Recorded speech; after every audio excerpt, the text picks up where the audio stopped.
Hi, everybody. It's Susan here, and I'm catching up a little bit because I've not been well this week. And truly, I think the cosmos is just wiping the floor with me.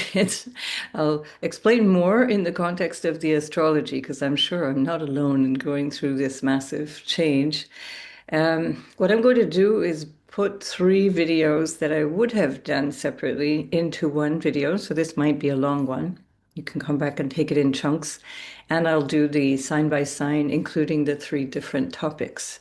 So your section might be a little longer as well. So bear with me. For those who don't know me, I keep forgetting to introduce myself, so sorry about that. I'm Susan Hopkinson, and my passion is to work with people, to look at their natal charts, to look at their lives, to make peace with their lives, make peace with their families and their lineage and what they're dealing with. And it's interesting because today we're working on a very karmic topic, which is the South Node with Mars, and I think that can reflect in some of your lives very strongly right now. Also, I'm going to be doing a course for intermediate astrology. I recently, just a day or two ago, posted a segment from the seventh week of the course that I teach about chart reading, putting all the things together and looking at a chart so that you can understand the process of understanding the person sitting in front of you, or the person you are, or the person in your family that you're related to. And so this is starting on the 27th of July, and the information will be below this video. So if you're already really apprised of the basics, you're very welcome to join us. This is not a beginner's class, this is an intermediate class. So you do need to have a pretty fair grasp of the basics, like of course, the signs, the houses, and the planets and their meanings. So you're very welcome to write to me and ask if you think you might be qualified. That's been something a lot of people are doing, and it's really helpful. And just to let everyone know that the beginner's course that I do intend to do will probably not emerge until late August or into September because I've got a lot of things going on with family, and I'll be traveling. And it's something that we'll see in this astrology that is changing, life-changing stuff. So here we are today. It's the 20th of July, and this is where we have day one of Mars conjoining the South Node. We've already had a Mercury retrograde, so that happened on the 18th of July. So Mercury is already retrograde at this time, and it will continue its retrograde cycle until the 11th of August. And on the 24th of July, we have a new moon in Leo, and I'm going to cover all of those topics and pull those threads together. So they really do link together in a thematic way that I find extremely important for us now, as the astrology always does, but it's just that this particular time is especially um, ripe. We say that karma ripens and things happen, and so that's another way of looking at these times. We have to just deal with what's happening, and so that might be something that is helpful to you to think about in your life, where certain things we can think we can try to prepare for, and yet, even if we know it's coming and it's there, we're never really fully prepared for the event or the moment and the experience of it. And equally, in terms of things that we thought we might be doing, well, that also is something that can be quite karmic. And if the underlying universal message is no, that's not the thing, then you're not going to be able to do it with any great degree of success or without a great deal of suffering. So let's have a look now, beginning with the Mars and South Node conjunction, which is happening in Virgo. I will be going through sign by sign, so you can listen for that as well. But here I'm giving you the important bits. And actually, before I start, let me just take away the ascendant, midheaven, and so on, just to clear things a little bit. It gets a little too full. I think I will also. I'm going to simply take away Lilith as well for the moment, and Eris, because there's otherwise too many things to talk about. So, um, right. So Mars is, of course, the planet of action. It's also the planet of war. Mars is where we want to reach out into the world and where we want to achieve things. It's about goals and drive and what's our motivation? Where is our willpower? How do we use our willpower? So, where you are in terms of your Mars will tell you a lot about how you take action on a day-to-day basis. One of the things about Mars in a mutable sign, which Virgo is, along with Sagittarius, Pisces, and Gemini, is that it's not very comfortable because it's a bit wobbly in mutable signs. Um, Mutability, by its definition, it's also known as a dual property or dual sign, where the idea is that there's a flexibility, there's a both and Mars is not about this flexibility stuff. It's just let's do this thing now. And Virgo is kind of like, did I turn off the stove? Did we do that thing? And Mars has no patience for that. So Mars in Virgo can be extremely impulsive and impatient based on a vision that's extremely precise. And because Mars is targeted, and yet Virgo slows down the energy of Mars and frustrates the energy of Mars by wanting to tie up all the loose ends and get to the details and so on. Best case scenario, we get good at managing, we get good at, engineering, creating things, building things, tearing them down. But worst case scenario, it can internalize anger. It can have anger turned against oneself or frustration, chronic sort of feeling of things are never quite the way I want them. That can lead to agitation. It can lead to disruption in relationships as well, where there can be a feeling of always needing to fix something or always needing to perfect something, which is a good Virgo word. The perfection idea, of course, is always a trap of the ego. And it's better to think in terms of purification or a cleansing of what is unnecessary or unhelpful. And here we get the Ketu or the South Node energy, which is fully that. It's really about releasing. So while Mars has the tendency of cutting and separating and dividing and taking action and moving and progressing, K2 is also about letting go and releasing, and cutting, severing is also that quality. K2 is said to have the Mars quality, but it's also about a release of something that's done. It's in the past. We're moving on. We're moving on. Mars is moving on with a vision of this is the next thing, whereas K2 is the sense of leaving it behind. Don't waste your time on it, or you've done it and you know it, you've mastered it, move on. So these are both energies that are a little bit similar and a little bit different, and that can also cause quite a lot of disruption. It's a period of breaking down. It's a breaking down of things that are no longer relevant, no longer appropriate, no longer welcome, no longer in the atmosphere, no longer timely, whatever. It's just not any longer what should be. This we can see collectively. It will happen in potentially very powerful ways, sudden, abrupt ways, things happening that will change the dynamic of what we desire or what we want to see out in the world, change the dynamic of how people are relating to each other, how countries relate to each other.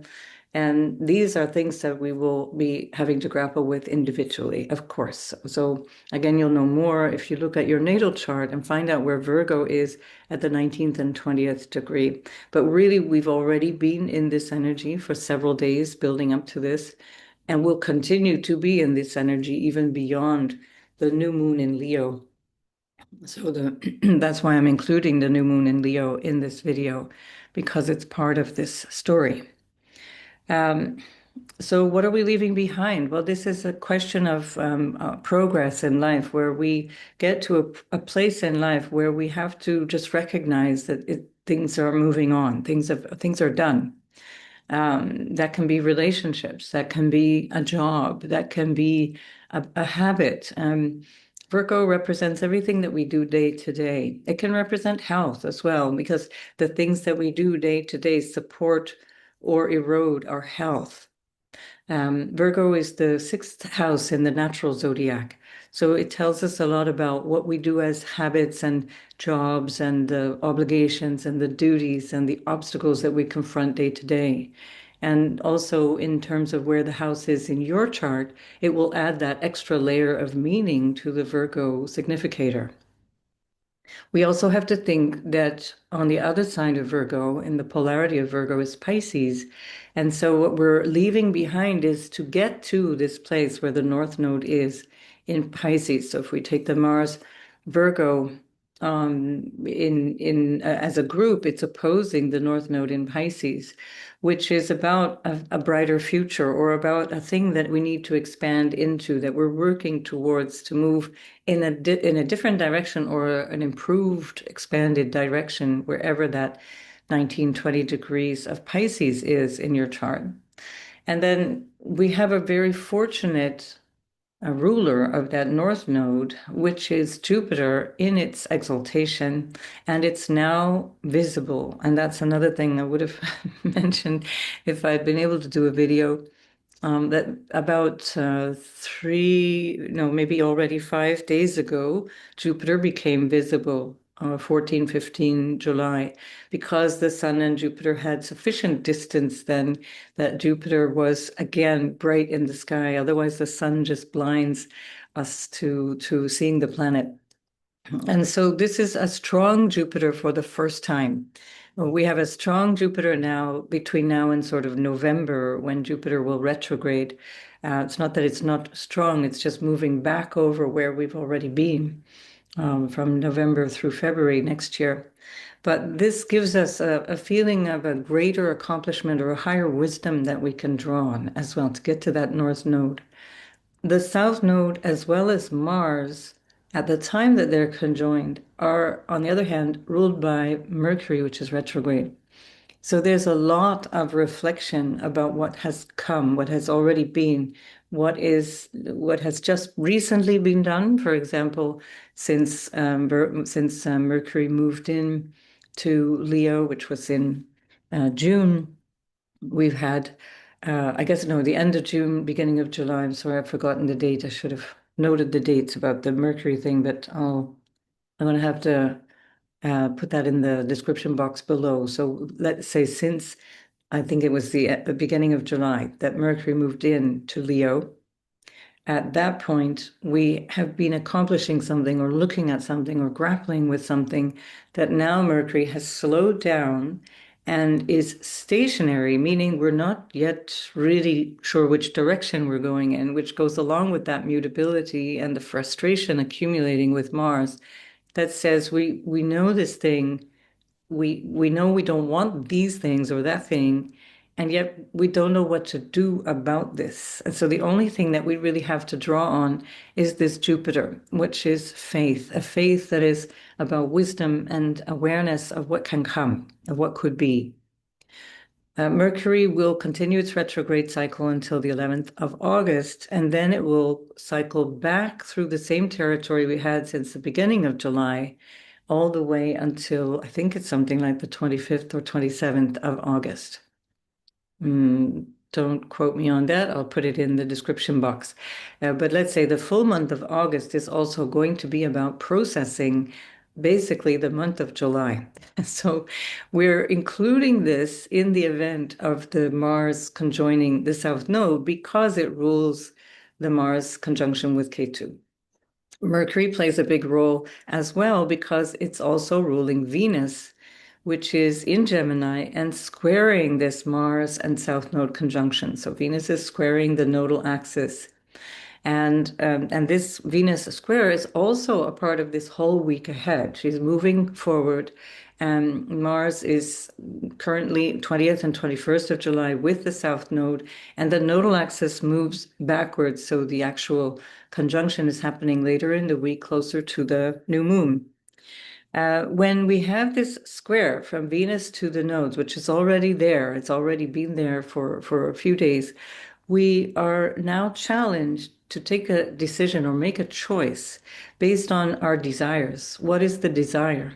And also based on connection in relationship. Venus in Gemini is about getting along with people, about finding ease in conversation, finding ease in socialization, finding ease in agreements. The thing is now Mercury's retrograde. It's not terribly happy.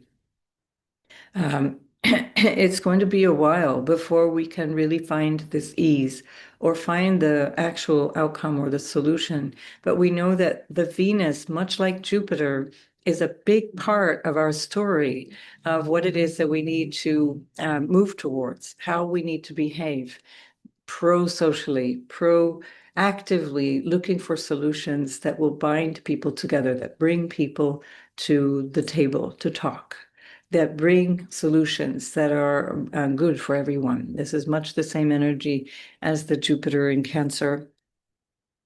And so this notion of what to let go of, what to release, what to say goodbye to, brings me to the topic of grieving as well.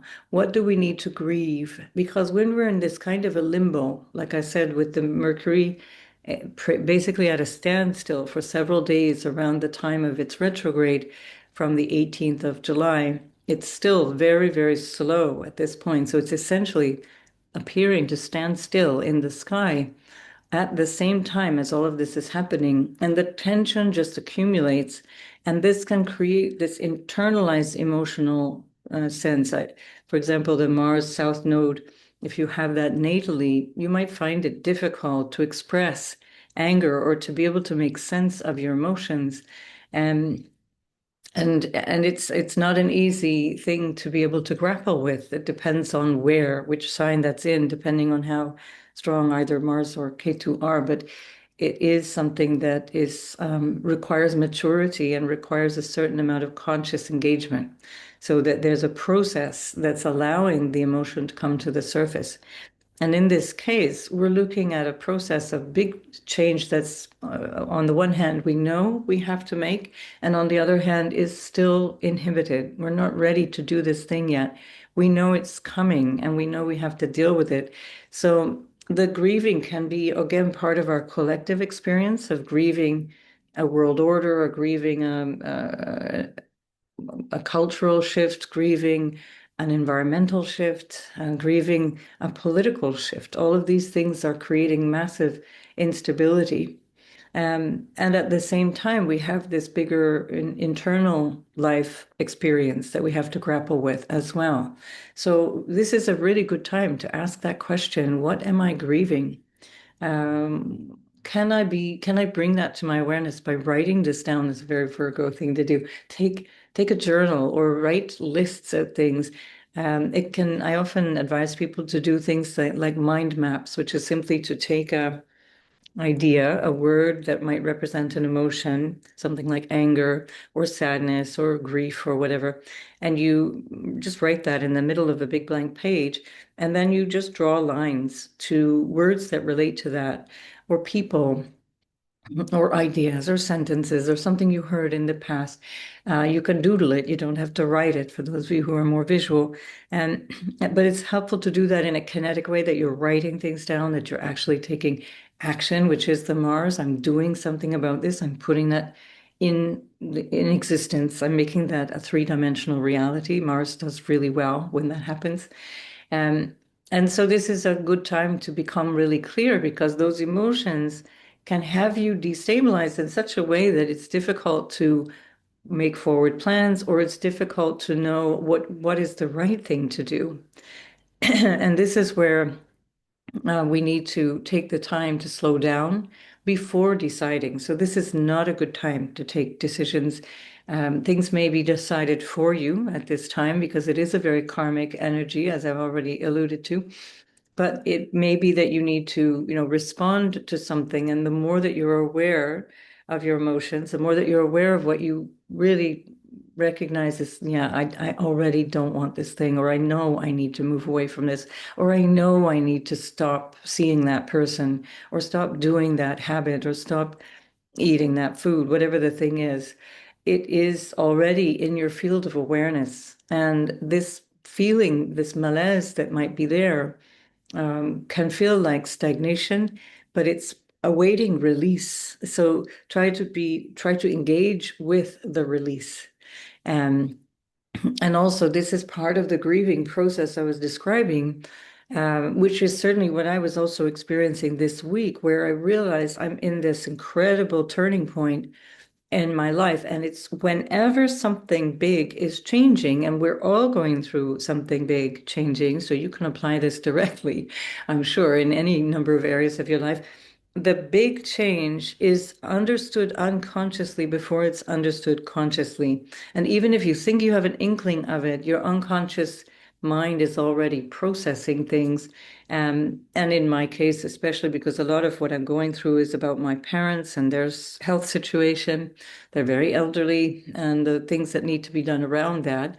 Then there's also a lot of memories that come, and these are unconscious, and things that come through in terms of how you're responding to life today, how you're taking action, how you're navigating life. It's all there unconsciously. And then when there's a big event, for example, a death or a birth or a loss of employment or a breakup of a marriage or an important relationship, financial crisis, those big events start to draw on all of the unconscious experience that we've had from maybe even prenatal experience or intergenerational trauma. So we're in this right now, and looking at that process of grieving can also help us make the move forward, because in some cases the choices are about material comfort. For example, um, with reference to the Leo new moon, which maybe I'll just move to that and pull that up right now. The Leo new moon, which is again part of this dynamic, the Mars is still conjoining the South Node, but separating by that time, is here in the second degree of Leo, in a trine to Neptune and in a slightly weaker trine to Saturn, but both very much trining, and in opposition to Pluto. So huge energy for transformation and change in a way that we sense we must do. And yet that process of understanding what must we give up or what must we do also needs to come with a process of self-awareness. Now, Leo is all about expressing oneself as oneself, showing up as who we are. An unevolved Leo or an insecure Leo will be a little bit like big-headed, or they might show up as who they want to be or who they think people want them to be.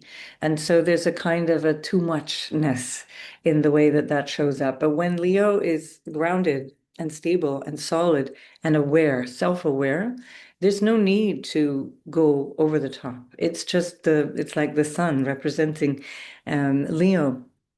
It's just there. The sun doesn't need to boast or brag or draw attention to itself. By its very radiance, it draws attention to itself. It's like a magnet.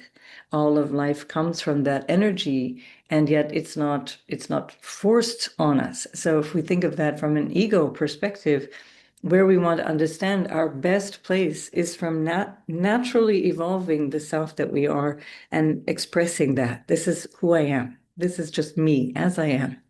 And I really like to think of that as an opportunity for really seeing that where our cultural pressure or social pressure, especially in, let's say, post-war, post-Second World War times, has been hyper-focused on accumulation of wealth and accumulation of status and progression through life as if it were some linear upward movement. That whole focus on expanding, achieving, financial growth, professional development, moving in some, I don't know, ill-defined sort of positive momentum. This puts an enormous amount of psychological pressure on people who were not here to do that. And I see this regularly in the natal chart where people will come and they're miserable because they're trying to do that. They're trying to tick all the boxes and do the thing that they thought they were supposed to be doing as good members of society, good humans, successful people. And what for one person might be successful looks like not accomplishing very much to another person. And this is because we're all here to just live life. There is no blueprint for accumulation of wealth in the natural way of looking at a life. That's a very modern idea, this notion that we are judged, our value is judged by productivity or wealth accumulation or our capacity to continue to grow in one direction. And when we can see that and we really choose based on what's better for us, we find peace. And in some cases, that's going to be a huge diminishment of social status or income, of maybe material comfort, but the choice will be the appropriate one. And so, here on an individual level, I think we have this opportunity to say, who actually am I? This is Pluto forcing this choice of identity opposite the sun, opposite the moon. It's a challenge to our notion of who am I? Who am I faking it to be? Who am I really? Who do I want to be? Where am I when I'm at my most comfortable, at my most joyful, at my most expressive? And this again will, in some cases, require some process of grieving, because that grieving process is about letting go of an image that we may have held for years.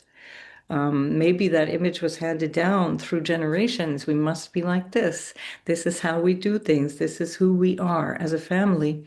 And and to say goodbye to that can be incredibly destabilizing. But we have a lot of both intuition and let's say, inspiration from Neptune, as well as a desire for stabilizing from Saturn. Now, notice that Saturn, Neptune, and Pluto are all retrograde, just like Mercury.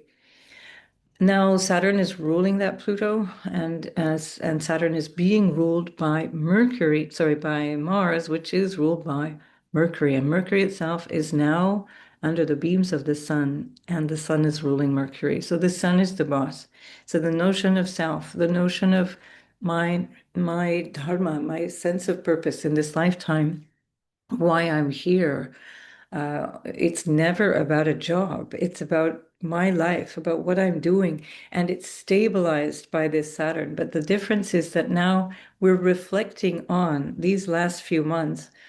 Most especially, we're reflecting on the period of May, June, and now July, where Saturn has been moving into Aries. But we're also going to continue to reflect on where Saturn has been since basically the beginning of March, maybe, sorry, maybe even February of 2025, because Saturn will go back into Pisces and retrograde at 25 degrees. I'm sorry, station direct at 25 degrees of Pisces. So think of this as a bigger phase of recollection and establishing something that you recognize, I need to do it now this way. And all of that starts to move in this new direction by the time that Saturn itself will be moving direct, and that's in October. So I'll do different videos about that. And I have done videos talking about Saturn over the last few months, so you can also find out more on my channel. So Saturn brings us stability, but the stability is coming from remembering. It's coming from what we understood. It's coming from a need to revise what we already have seen as dysfunctional, or it's not working yet because we still need to do certain things. So think of this as an opportunity to make these changes in a way that brings a lot of deep personal questioning, deep wisdom around who we need to be. In the meantime, we have Uranus also ruled by this Mercury into the beginning of Gemini, and that's creating a trine to Pluto, which holds pretty much all of this year and all of 2026, and a sextile to Saturn, Neptune, and a sextile to this new moon. So Uranus is again about change, and especially in Gemini, it's about our changing relationship to society. It's our changing way of seeing ourselves. Gemini's in the natural zodiac, the third house. It's the way we engage in our everyday life through, where we buy our coffee, or who's our bus driver, how do we get to the office? Do we have an office? Do we work from home? All those day-to-day things, that's Gemini. How do we communicate? How do we engage with our siblings and our friends? And What choices do we need to make? And Uranus moves in there and says, you know what, this is all changing now. And this is the beginning of a 7-year journey for Uranus going through Gemini, but it's also not fully engaged yet. So also on the 7th of November, Uranus will station retrograde at that 2-degree point. So 2 degrees, 1, 2 degrees, 0, 1, 2 degrees actually are very important degrees in 2025. And really for every single sign, there's no exception there because every single sign will be getting some kind of effect from the 0 to 2 degree mark. But this movement of change is accelerated by this Uranian energy now in Gemini. And we still need to remember that even if the movement, the impulse, and the desire for change is there, it will benefit us enormously to go through this conscious process of grieving and becoming aware of what we're leaving behind, becoming aware of how this particular moment is triggering memories or unconscious desires and motivations that we're holding from many generations back or from our childhood or from a recent event that may have been unpleasant. It can be also very pleasant, but I got to be honest with you, this is not easy dynamics. This is not feel good dynamics. Um, I always wonder about people who can only really see the positive sides in things because life is just not like that. I really would love to hear from anyone in the comments who has never had any problems in their life. I really would love to hear from you how that worked out. I've certainly never seen it in consultations with people. I haven't seen it in 59 years of living. And I'm a pretty optimistic person, pardon me, but I'm pretty realistic as well. And I think this is the time for that realism, which Saturn with Neptune trining this new moon can really offer us. So, pardon me, the vast majority of humans, most people, are here to live a good life, just simple, average, good life under the radar. We're not here to be famous. We're not here to be the leaders. We're not here to be the wealthy people, etc. It's the vast majority of people. There will be a minority of people in any era who are those people who are highly successful, massively talented, extremely wealthy, um, popular, all of those things that now in our very recent times, maybe the last 20 years or so with social media, we have internalized is the only way to be happy or live a good life. So especially for young people, there is an unconscious pressure. However much we can be conscious that that pressure is there, the unconscious pressure is still there that measures us by this outward success. How many followers do you have? How much money is in your bank? How much influence do you have in the world for whatever dynamic? What is your political affiliation? All of these things that we think are the definition of who we are. And they all, almost without exception, are causing misery because that can't possibly be sustained. And sooner or later, there's a personal compromise that comes in. Now, that compromise can be ethical. It can be, at the very least, a compromise of one's soul. And where we're looking at Leo, the new moon in Leo, is reminding us that Leo represents integrity because if we think of the representation of Leo, the sun is just shining. It's constant. It's always there. It's always doing its job. It doesn't have breaks or naps or holidays. It's just there. That's the identification with integrity. Saturn has integrity too, in terms of the Capricornian energy, the Saturnian quality of choosing a goal, working through that through hardship and toil, finishing the job, doing the right thing, creating something solid that will remain after we move on. But the integrity that comes from Leo is non-negotiable with reference to why we are here. And that's why Leo also represents our dharma. All of the fire signs are dharmic. They're about our life purpose. Dharma is, in all Sanskrit words, have like 36 different meanings. But dharma, let's say in this most basic sense, is not only why we're here, our purpose in life, but it's why I do what I do today as well. So dharma is also the thing I must do now. And both overlap. So there's a much more complex definition of that. But if we come to the Saturnian and then the solar quality of that, you can ask that question, what am I suited to doing now? Who am I right now, and what must I do? Pardon me. And this is the bigger question that might involve a process of grieving.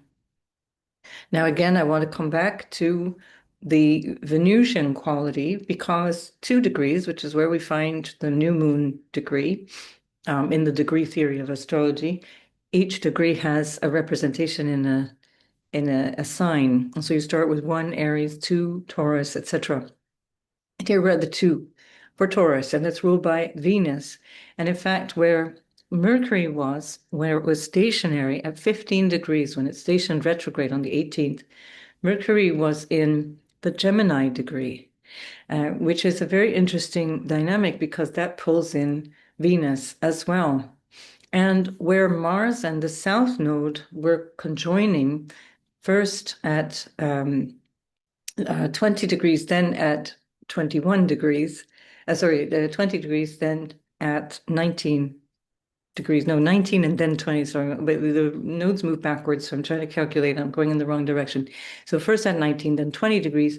So that dynamic of the 19 representing the 1, which is Leo, the 20, which represents Taurus, and then the 21, where Mars is now representing the degree of Gemini, all ties into these stories of how we resolve through integrity, through being ourselves, through being connected with others, through becoming aware of our desires. Because remember, Venus is still squaring Mars. Venus is still squaring the nodes at this time of the new moon. And so it's like saying we have this challenge between what we must do, what we must sacrifice, what we must give up, and what we really want. And we're complex beings, so sometimes we're not even really sure why we want what we want. And this is why, advertising and propaganda and so on works so well. So this is an opportunity to really settle for a little bit and try and figure things out before taking full action. Anyway, when there's a new moon, traditionally it's said that we shouldn't really take action until you see that sliver of the crescent moon in the sky. That's usually 2 or 3 days after the moon. And so we've got this margin of time to play with. So let's say 26, 27 July, that we then start to say, okay, this is it now. This is where we have to engage and move in this new direction. But unless something's happening to you and you need to respond to that, try to go within. This is Ketu also. The South Node is about an inward drive, an inward awareness as you're shedding certain things to become more of who you are. That's Ketu. I'm currently in the Vedic astrology tradition. I'm in my Ketu Mahadasha and in the 6th of 7 years of that. And I'm in the Ketu Saturn Mahadasha. So there's a subdasha period in that. So these dynamics are very strong in me right now, and it can be very chaotic because you're shedding not only yourself and the life that you used to have, but you're shedding material things. You're letting go of things. And this I try to engage in as consciously as I can. And yet still it wipes you out. Still, it takes you to a completely different level of who you think you are and what you think you need to become more fully yourself as you go through life. So really look at this from that perspective of who am I really, and and what do I need in this moment of my life, and how can I get closer to the person I would like to become or the way of living that I would like to see. And most of the time, that will be more about letting go of things, including habits and ideas, as much as people and stuff, and less so about accumulating things. We're certainly in a time right now, which is about letting go. Now, Virgo, and especially Mars in Virgo, has a difficult time letting go. The letting go at this time is going to be potentially forced upon us. It will become so obvious. It will become necessary. It will become potentially even violent in certain contexts in the world, where there is no holds barred, no options offered on the table. And South Node is the ultimate letting go. And where Mars is not very strong at this time in a mutable sign, Ketu gains more strength.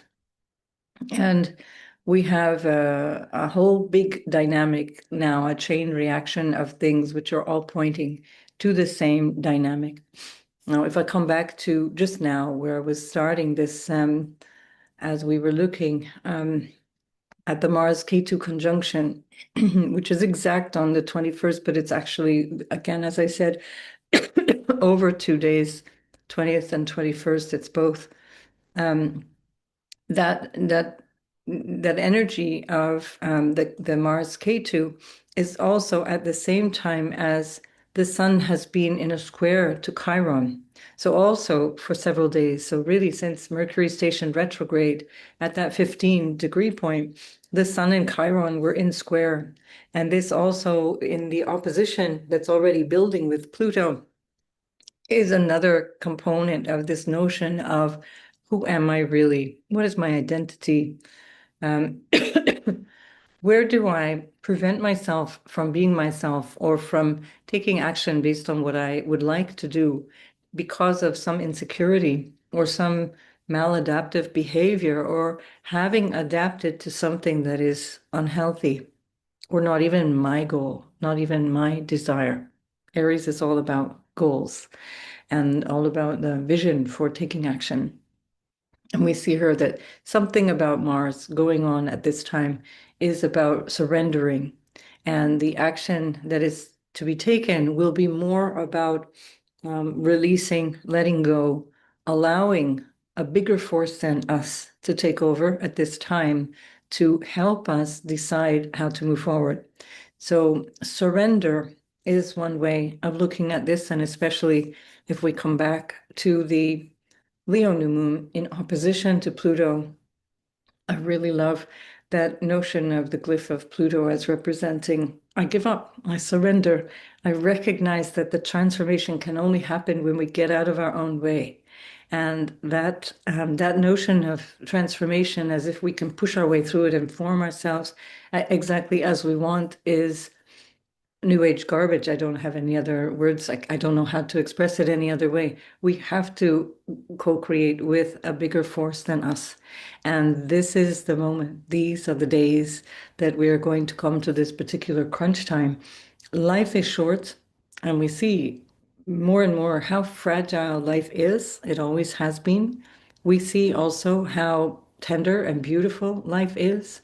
And even if you're struggling, and these energies can provoke some really serious struggles, especially people who are already tending to have difficulties can really, really struggle. So check in on your friends, check in on people, but recognize that this is a moment of peak intensity to surrender and to let go. And by the way, I'm not referring in any way, shape, or form to any of the conflicts going on around the world. I'm not talking about that. I'm talking about personal surrender to a higher power. Um, and this is where we find that we will need to take strength from the invisible. Now, the nodal axis is all about the invisible. It's what's not there, what's not seen. It's a point that blocks the sunlight, blocks the moonlight. But we can't see that in the sky unless there's an eclipse. We need the light to be able to see the dark points. And so there's something here that is like representing this godlike power or this divine source of guidance and transformation. And especially because Neptune and Saturn together have a symbolism that's similar, with Neptune representing what's not clear, not visible, not really tangible, and Saturn being quite the opposite. It's a three-dimensional reality. It's time. It's, you've got this limited life on Earth, a limited number of breaths. How many are we going to have left? Well, we don't know. So we have to then take care of our breath. We slow the breath down so that we can lengthen out the life that we have, and we can allow that process of life to be lived through us rather than in a pushing and struggling and striving for something that's actually not really life supporting. So I'm going to leave it there for the introduction, and just check my notes in case I've forgotten something. Um, I think I've said it all. Um, yeah, maybe on the topic of grief in terms of what we have to let go. Um, what can be very interesting is to notice how you're experiencing the experience of other humans at this time, and notice how that's triggering something in you, and look at that, because there will be something connected to a very personal experience that is not about that outer thing. Um, and the feeling of powerlessness and frustration can be when you're only actually externalizing emotions that actually are about you, where it seems to be a demonstration of empathy, or it seems to be a demonstration of something constructive, but it's actually not. It's just turning around in your own confusion. And this is also the sort of action of the nodal axis is confusion. It confuses things. It's difficult. This is why I say it's not a great time to make a new plan in terms of a life change. Continue with what you already know to be true for you, and move in the directions that you're called to move in, but certainly don't launch a business or start something really brand new, because you may not be really stable where you are, and you'll engage in this new thing with that lack of stability. Um, so these are deeper questions. They're not things that will probably be answered in sort of one meditation of 1 hour or something, but really something that you can mull over for a long time to come, and where you can let go, where you can free yourself up, is not it's not a free fall. It's a feeling of being now held. I'm allowing myself to feel held by the bigger forces than me, and to breathe in this guidance. So waking up and saying, okay, where can I serve today? Where This is very Virgo energy. Where can I serve today? Where can I make today constructive for me and everyone around me? Please, source, divinity, God, whatever the angelic realms, whatever, you relate to, use your words, and guide me in this moment to the thing that needs to happen. And in that way, it's never going to be performative. What's going on is a relationship between you and spirit, you and your inner experience. It's not going to be something you film on Instagram and post for brownie points. So it's between you and your life, between you and your divinity, the way that you relate to that. We're all sharing it, but you relate to it in your way. And this is where you find your true self. So the trap with Leo is to enter into the performative self. It's about the actor, it's about the need to be seen. And Pluto can have that effect as well, the need to be seen, the need to be acknowledged. But we're stripping all of that away to the I am here as I am, just as I am. And this is a beautiful moment in time to really surrender to that truth, which is always a truth. It just always has been that way. Um, think of Venus, think of your connection, think of your desire on a level of bonding, a level of socializing, a level of choice. and allow that to filter through this time. So we've got kind of a week of this. It's even a little bit longer, more like 10 days, where this process is really strong in us, and it will bring something that brings you to a better place, that brings you to this place of deeper understanding. Let's go sign by sign now, and we're going to find then all of these things in the natal chart, or at least in your sign by sign chart. Hang on just a moment. Whoops. I'm trying to find Aries on the first house. There we go. Sorry about my throat. I've been really exhausted, so my whole body is just really tired. So if I have to keep clearing my throat, I'm sorry about that. Um, right, this is for Sun, Moon, and Ascendant sign. It always is. And these are because that's kind of what we call the big three. Those are the things that really we can identify with on a very intimate level, on a very personal level. Your ascendant will always be more visible or more powerfully felt day to day, because it shows you where the houses are in your chart and where the action is the most prominent. The sun represents yourself. And so it's your sense of your individuation, or your sense of consciousness. I'm alive, here I am, also with a sense of purpose. And the moon is the mind, and it's your emotions, and it's your memory. It's your inner experience of life. And it's also how you feel safe and secure in terms of your emotional and also your physical self. That can represent home and mother, for example. The sun can represent career and father as well. And then the ascendant represents you. So here we go. So this is for Aries, sun, moon, and ascendant. So we now have Saturn, Neptune, both retrograde in your first house. Chiron will soon be retrograde in your first house. I'll do that in a separate video, or this will just be days long. And notice that there's been now a trine to your sign since Mercury moved in to Leo at the beginning of July. And then this new moon now is trining the Saturn Neptune in your first house. And this is at the same time as you're having a South Node conjunction with Mars in your sixth house of everyday life. So there's a very clear example here of where you might personally feel restricted or confused about the steps to take, or how do I make this happen? How can I organize myself to make this happen?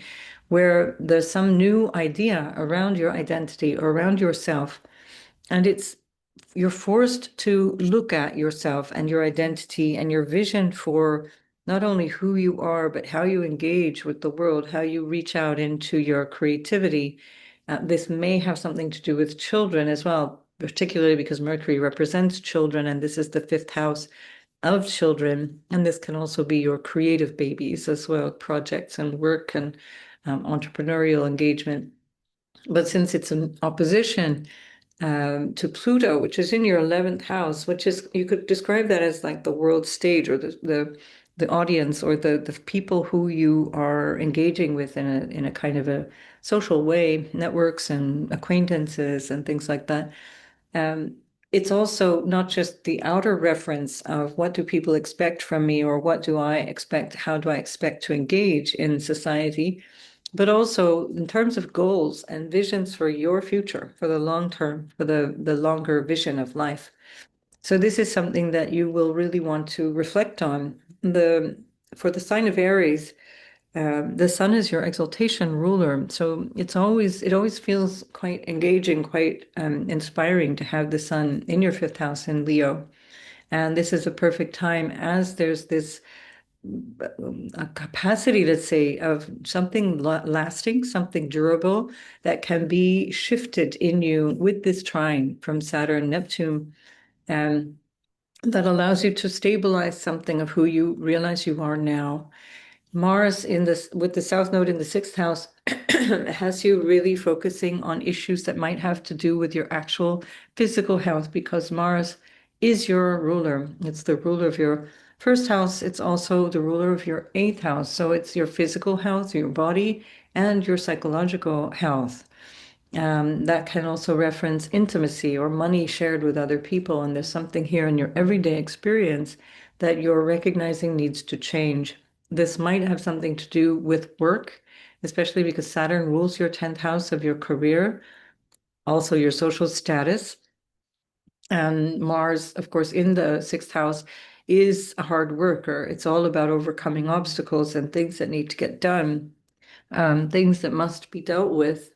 And with the South Node there can be a recognition that perhaps the job you're doing, the way you're doing it, or the day-to-day way of living your life is incompatible with who you realize yourself as now.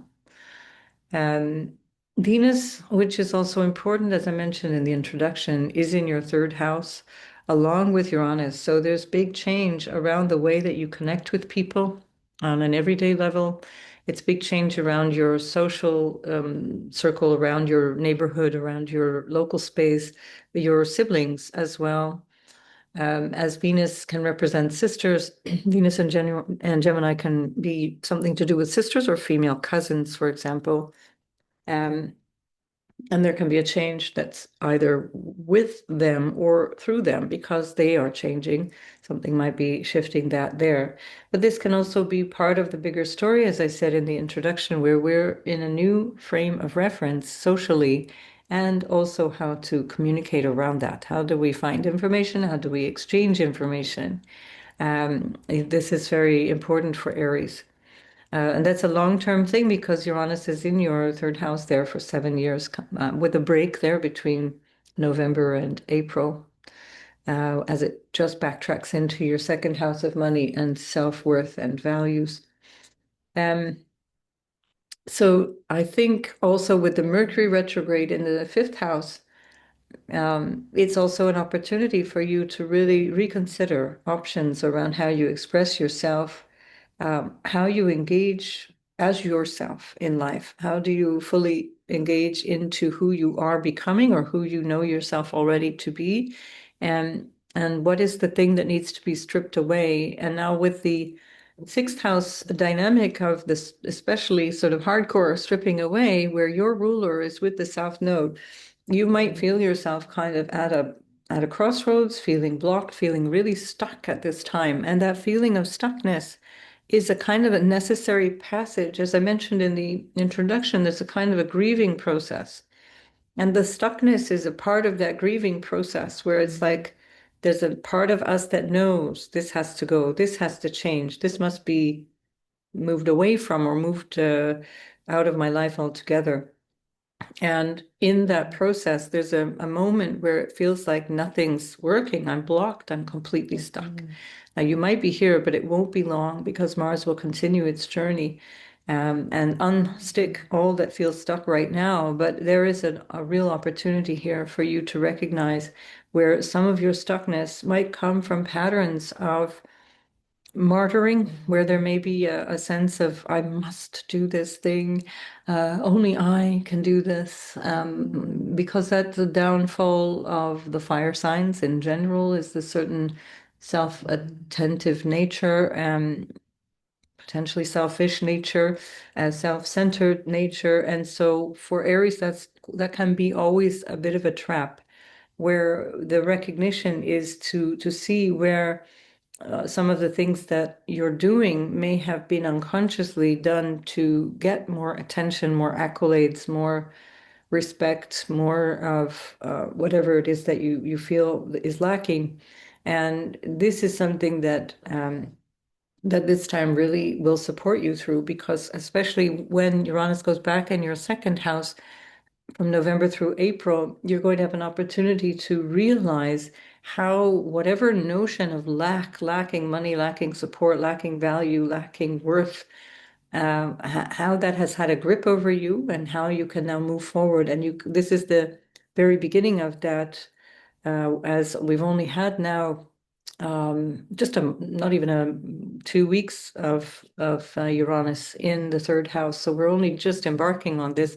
And this South Node Mars is pushing us in this new direction. For Aries particularly, how can I let go of the need to be the hero? Let me leave it at that. That's what this, I could have said that now. Just one sentence. That's all you need to, that's all you need to know, Aries.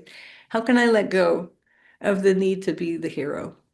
Boom, there we are. Mic drop. I'm moving on. Here we go, Taurus. So Taurus, Sun, Moon, and Ascendant sign. Your ruler Venus is playing quite a strong role at this time, although she's not particularly in any dignified position. She's in her friend's house. She likes being in Mercury's house, but it's about the accommodation. It's about the awareness and the flexibility that Venus in Gemini brings. And that's in your money house. And it's the house of what supports you. And it's the house of family as well, in the sense of family being there to support you. So it does look like there's quite a lot of support at this time with your ruler being there. Certainly, you're recognizing something of your own self-worth, and this can be through a rapid insight that you've gained even very recently in the last couple of weeks with Uranus having just moved out of your sign and into the second house. So either way, shifting energy around your family, around everything that supports you in the dynamic of your life, that of course involves money and things like that. That's a part of this bigger process of change that needs some reconsideration or awareness. Mercury, which rules that second house and rules Venus from your fourth house, is is there in retrograde now since the 18th of July, and that movement of Mercury is asking you to reconsider issues around home that might be related to lineage. It might be related to a bigger sense of home, especially because Saturn, Neptune, and Chiron are in your 12th house, and that's already been established for a while now.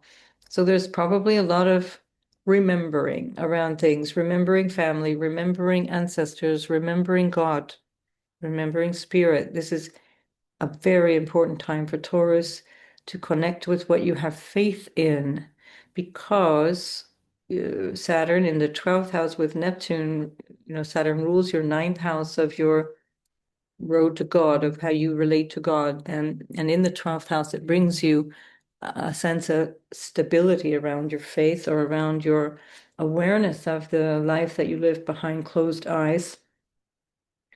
Behind closed doors also. Not everyone is ready for their spiritual life. So the behind closed doors things enters in there too. So that becomes a moral, ethical dilemma. And it can also be the spiritual and, divine dilemma around faith. But Jupiter is in your third house, which is about connecting through day-to-day conversations and bonds in the house of siblings, extended family, and friends, and your day-to-day life.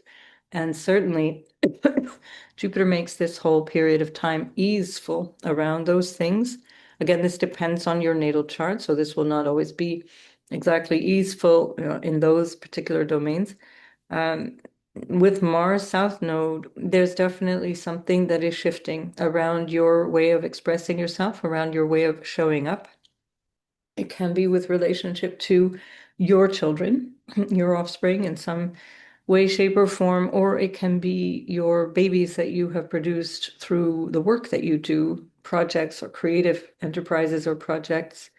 But if we just narrow that down to creative self-expression, the Mars South Node is letting you see where there may be some need to release unconscious barriers to your creative self-expression. There may be a feeling of stuckness, maybe a feeling of pain around expressing joy, expressing, happiness. This is one of the things about Taurus archetypally, is that Virgo is on the fifth house. So Taurians are difficult to please. And so that energy of Virgo can find fault and can find what is wrong more quickly than see what is right. And so this Mars South Node can release you from those patterns of thinking. It can release you from a recognition that this might be a self-criticism or a feeling of lacking worth. And especially as Venus, your ruler, is in the second house in a square to the node, squaring Mars, it's an opportunity for you to realize that that's part of the solution, is to recognize your value, to connect with people based on love and values, and talking about things, being being a little bit more flexible, like Venus and Gemini is, being a little more tolerant, a little bit more easygoing. And that can also alleviate some of the bigger drama that might be felt for Taurus at this time. Pluto is opposing the new moon that's in the fourth house. So there's something here about a bigger change with reference to the world at large, how you step out the front door, whether that's your career or it could be a social status thing like marriage or divorce, these types of things, because also Mars in the fifth house, which rules the seventh house, rules the 12th house of loss and letting go. It can also be about love that is lost or love that is no longer worth your time or worthy of you, or that you yourself may be cut off from for whatever reason. So this is a real opportunity for you to dig deep. This is all this intense energy that's really, really calling you inward towards yourself, calling you into your intimate self. The fourth house represents your emotional and psychological need for security as much as your property and where you live and the house and home that you live in. So something new is happening in all of those domains, something new with reference to family, to the way that you engage with family, and maybe even what family means to you. And with Mars in the fifth, there may be this bigger question around children. If you're at that stage of thinking about that, do I want children? It's not a recent question. For my whole life, everybody who's been thinking about having children have had that same question. Do I want to bring children into this world? So maybe you're on the precipice of that question. It's a very personal expression of you and your life, better answered based on you and your life and not based on global conditions. Because if we think that we shouldn't have a child, and this will be a very small minority of you, but I'm speaking to you who's thinking in these terms, if you're young enough or available for that, you're blocking your creative life force. If you're trying to decide, should I have children based on the evening news, based on what's going on in the world, you're blocking your creative life force, and that will cost you energetically. And so here we have this very strong impulse here for something new to recognize, what do I need at the foundation of my life? How does that need to look? What does my safety zone look like in this time? And where will I put my efforts to achieve that? So this Mars will release the tension in the days following this initial conjunction 2021 July, and then just after the separation of the lunar cycle, that becomes more easeful as well as Mars moves on. But the Venus-Mars square continues, and so that tension between desire and the action and the thing to do remains a bigger question, really, over the weekend, 26, 27 July. So if you don't have to hurry into a choice of anything, let this one move through you and feel it from the inside out. All right, Taurus, make the most of this time. I'll see you in the next video. So Gemini, this is happening in your third house. So this is very familiar territory for Gemini, Sun, Moon, or Ascendant, because the new moon is happening in your third house of communication and how you show up in your local space, in your neighborhood, with siblings, with your competitors, with the people that you play with or work with or walk to school with or walk to work with or whatever, car share. Your ruler is there in the third house, but now retrograde. And so you've also got Uranus in your first house for the first time since the, what was it, the 9th of July? No, the 7th of July. how quickly we forget. 7th of July. You've got this sudden newness in the sense of self in your domain, and especially if you have the first couple of degrees, if there are important points or planets in the first couple of degrees of Gemini, this will be very true for you. And so here we have a sextile to this new moon in the third house. Do listen to the introduction because I'm talking a lot about what these aspects mean. And for you, there's something here about the way that you're thinking about yourself and your role in your life. Showing up in integrity is part of this theme. And that in the third house represents integrity around choice, integrity around speech. How do I speak? How do I work with the truth? How do I express myself? How do I say what I need to say? And for Gemini, one of the reasons that they're so expressive is because Leo is on the third house. And here we have the sun, the ruler of Leo, there with your ruler. And so this is a real opportunity to find yourself, to really get real about how I express myself. And based on my values, we've got a strong Jupiter in the second house based on what I feel I am valued as, or what I value and what is important in my life. And the Pluto in opposition to this new moon in the ninth house, based on my ideology, based on what I have faith in, based on what I believe to be true, what I believe to be important. Now, the question is that true? Or is what I believe true? And this is part of what this bigger dynamic is in terms of this moment in time as Saturn, Neptune are moving into or moving back into the 10th house for you after having been in the 11th house of your vision for your future and how you engage in society, how you engage out in the world, how you gain money. Is a big part of this as well. And a lot of this will be destabilizing because part of what is changing out in the world is affecting you personally in terms of your identity and how you engage in life in general. And then we come to Mars with the South Node in the fourth house, where your foundations are rocked at this time. Now, that can be quite literally about finding a place to live, finding stability within your home, something maybe changing around home. That's in a physical sense, the house and home kind of notion, but also your inner home and what makes you feel grounded and secure. This can also be a question around issues of lineage. There may be people in your family who are leaving, passing, that you're moving away from, or they're moving away from you. And that dynamic of change it has to happen. And so it's also part of this journey of the Saturn-Neptune, as it's going to be retrograding into your 10th house, Saturn as of October, Neptune as of November.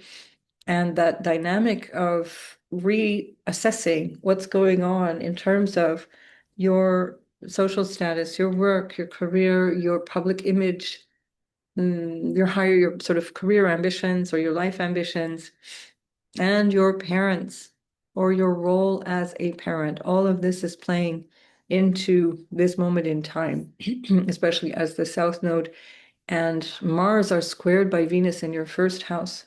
So there's something here where you're becoming more aware or needing to question or decide based on your desires, perhaps directly based on relationships with specific people or with ideas or with money, all of which would be a bigger part of this story anyway. And so this is a great time for you to recognize that there's something you need to change to see that future vision happen. You need to establish a new foundation in terms of relationships and friendships and the way you communicate with people. This, for example, would not be a good time for an extended period of time, to sign contracts, to engage in loaning money that you expect to see again, especially with friends. Mercury is retrograde until the 11th of August, but it even goes beyond this Mercury retrograde. So really, you could extend it through the whole month of August.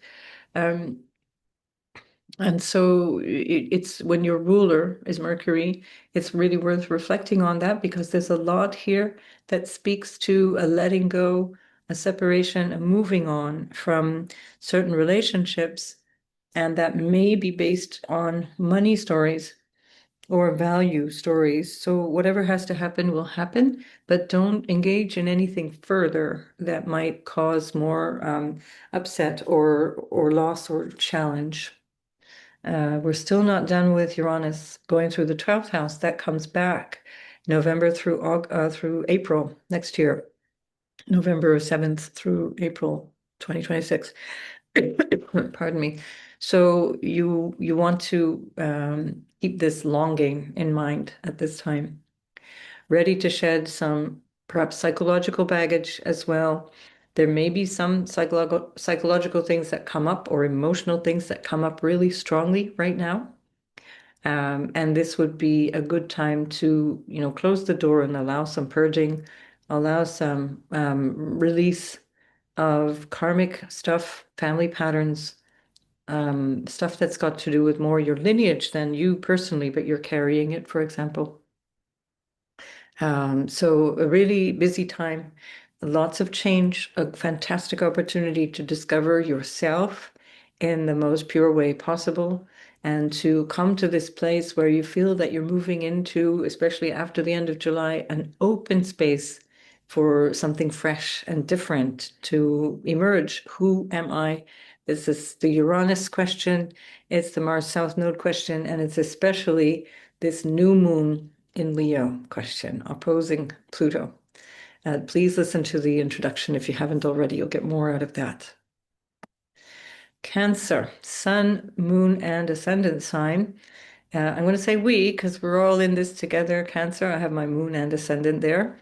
So Jupiter is finally going to help us out a little bit, but just in time because this is a tough week. There's no getting around that. Really, since Mercury retrograded, so around the 18th of July, and really for a few days after this new moon, it's very intense.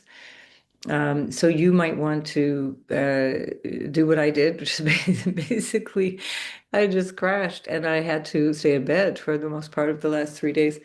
Um, and so you'll find yourself some time to be by yourself. It's very necessary. Venus is in your 12th, Uranus is now in your 12th, trining Pluto in the 8th house, and Mars is on the South Node in the 3rd house, where there's a lot of early childhood stuff, where there's memories, where there's communication, where there's a need for engagement, but it's not clear what. Not sure how to deal with the thing that you know needs to be done. That stuckness will release after this period of time. So it's a few days of maybe deep questioning, deep frustration, deep feeling of it can vacillate between trying to overcome and push through or let it go and give up on certain plans. The 3rd house is about goals. It's about especially the shorter term goals, like what do I need to do now? What do I need to do in the next quarter? What do I need to do in the next month or whatever? The shorter term goals that drive your everyday choices, but also in terms of willpower. And when Mars is on the South Node in the 3rd house, not in a very strong sign for Mars, it's again a mutable sign, which means that there's a dynamic of losing energy, losing power, losing that capacity for choice. It's not an easy time to take advantage of that Mars energy because the South Node, I was just going to say Neptune, but it's a similar quality. The South Node can have a quality of draining and letting go and moving energy out, losing energy. That certainly was the impact it had on me, but that depends also on your natal Mars, the quality of your natal Mars. My natal Mars is in Pisces, and so that energy waxes and wanes anyway. It's a mutable sign as well. So Mars just doesn't do as well in mutable signs because it lacks the consistency of drive. And so here, this is an opportunity with the new moon in the 2nd house to recognize your value, your values in terms of your sense of self-worth, and with Mercury there having retrograded in your 2nd house to go over the things that bring value or the value that you bring outward into your life that stabilizes your sense of security. That can be money, it's your perhaps income, it can be your possessions. It's with reference to family as well, what you share with other people. This dynamic is in opposition to Pluto, and Pluto is in the eighth house. So that's a transformational energy right there. And now it's about transforming one's relationship to money, transforming the relationship to family, transforming the relationship to value and values, and reconsidering that sense of self and the purpose that is based in value or based in the thing that you might describe as your integrity or your dharma. The North Node is in the ninth house, and it's ruled by Jupiter in your first house of self. The ninth house is about where we see our higher vision for life, higher meaning, philosophical meaning or spiritual meaning to life. And then with the opposition to Mars and the South Node in the third house, we might need to change our mentality, our mental attitude or our habit energy. Third house is your day-to-day stuff. Changing habit energy, changing the way things are dealt with in terms of the tasks and the stuff that has to be organized day to day, including reference to how you communicate things, how you learn. Maybe there's a realization that the skill that you used to rely on has become useless. For example, like is it ChatGPT or whatever is taking over your job? Is there an aspect of a feeling of having to let go of friendships, having to let go of a dynamic with a sibling or with extended family? Is there an attitude of needing to engage in a different way in terms of your day-to-day life? The Jupiter in the first house can, especially now that the sun is farther away and Jupiter is fully bright in the sky and at its strongest point, can be incredibly invigorating. But Mars on the South Node, as I said, is draining of energy, particularly because Mars rules your career house or your social house, reaching out into life, reaching out into the world. And Saturn and Neptune are both together retrograde now in the 10th. There really can be a feeling of losing mojo, losing your clarity, pardon me, around purpose. And again, in the third house of aims and goals, those short-term aims and the willpower that needs to be used, there can be confusion around that in the same way that Neptune can confuse the actions of Saturn in the 10th house. And so this is an opportunity to just step back and get clear. Who am I?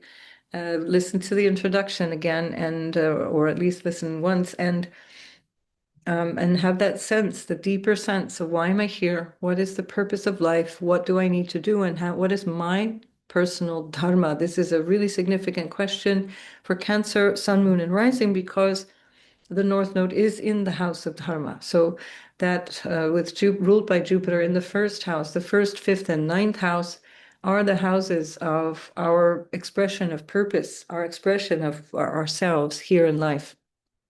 And here with Jupiter in the first house in very strong dignity in its exalted sign, it's really bringing a really strong focus on that ninth house dynamic. Ninth house also represents relationships with fathers. 10th house is parents, is the way I look at it. And there's a big change around that dynamic as well. So again, a sense of needing to reconsider and reflect on all of those things. The trine from the new moon to Saturn Neptune in the 10th is about recognizing what needs to be dealt with going forward in this newer cycle in terms of finding the stability or the pattern of structure that is required. Saturn requires a new structure to get to the goal, the career goal, or the new structure that might be required in terms of the role of parent or the dynamic you have with your parents, for example. or with society, with authority figures. Third house can also be things like permits and passports and stuff like that. And the 10th house is the authority figures as well. So there may be some new thing that you need to organize in this new dynamic. So with Uranus in the 12th house, there can be a lot of stirrings coming from the unconscious.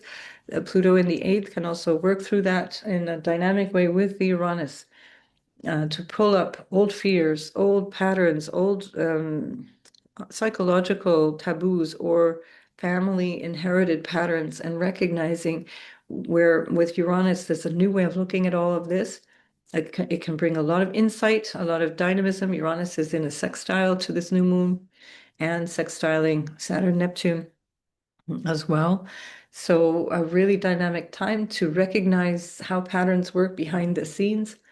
And of course, your ruler is the moon, so this is very significant. There's always lunations for Cancer. It's really important to understand the dynamics of that because you will feel that more viscerally. That's part of your, almost like you could say that whatever the lunation is presenting or whatever the structure is around the lunation is what you're grappling with, because that will be very much channeled through the energy of Cancer.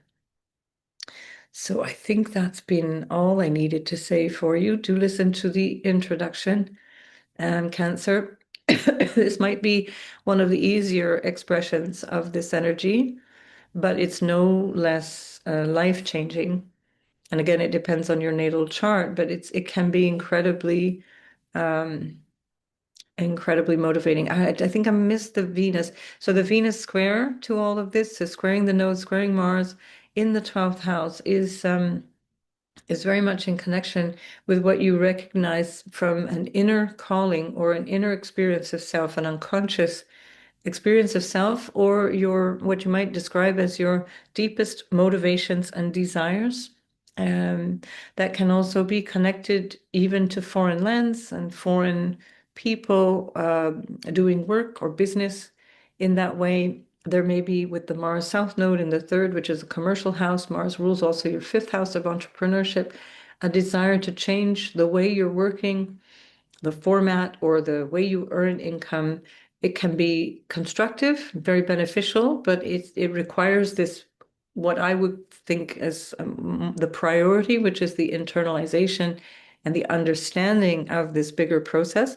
Perhaps it's coming to a place where you're grieving a way of being in the world. Jupiter is offering you an opportunity to show up in a very different way, in a way that feels more you and more expansive.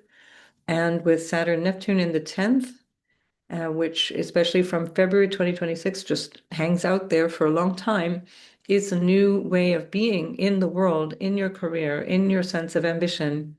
So this is where Venus in the 12th can really help you understand what is this deeper desire, what is this motivation that comes from connection with people, or connection to spirit, even, connection to what is important through a spiritual sense of self. Now, Venus represents your home, fourth house. She rules the fourth house, and she rules the 11th house for you as well. So this can also be with connection in a way that you realize that something about home, something about the literal place you live, something about family or your lineage is changing.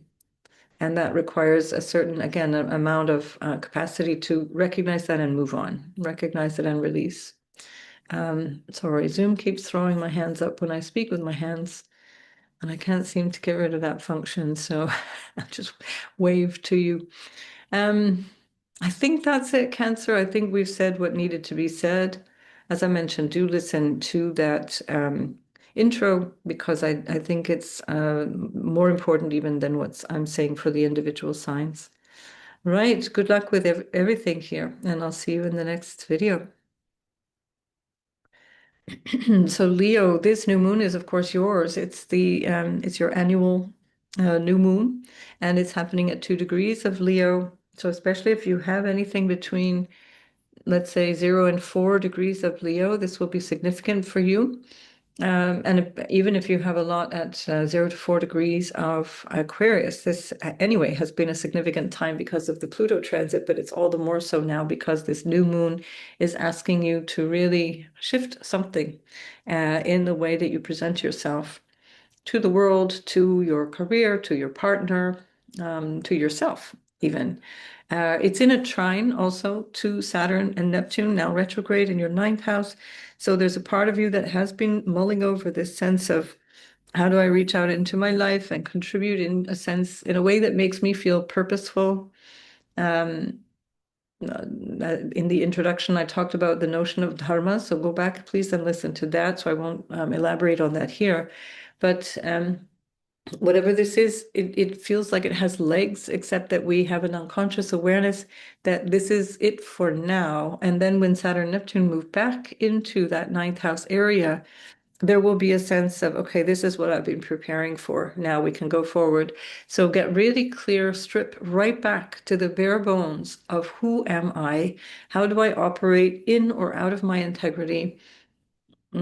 How do I see myself in the world? With Leo, I've said this many times before, there can be a hiding from the world. Leo in general is here to learn lessons of issues around fathers, father figures, grandfathers, leaders, and leadership. And that often comes in a way that doesn't feel comfortable or safe initially. There's a lot of baggage around the father when you are a Leo, Sun, Moon, or Ascendant.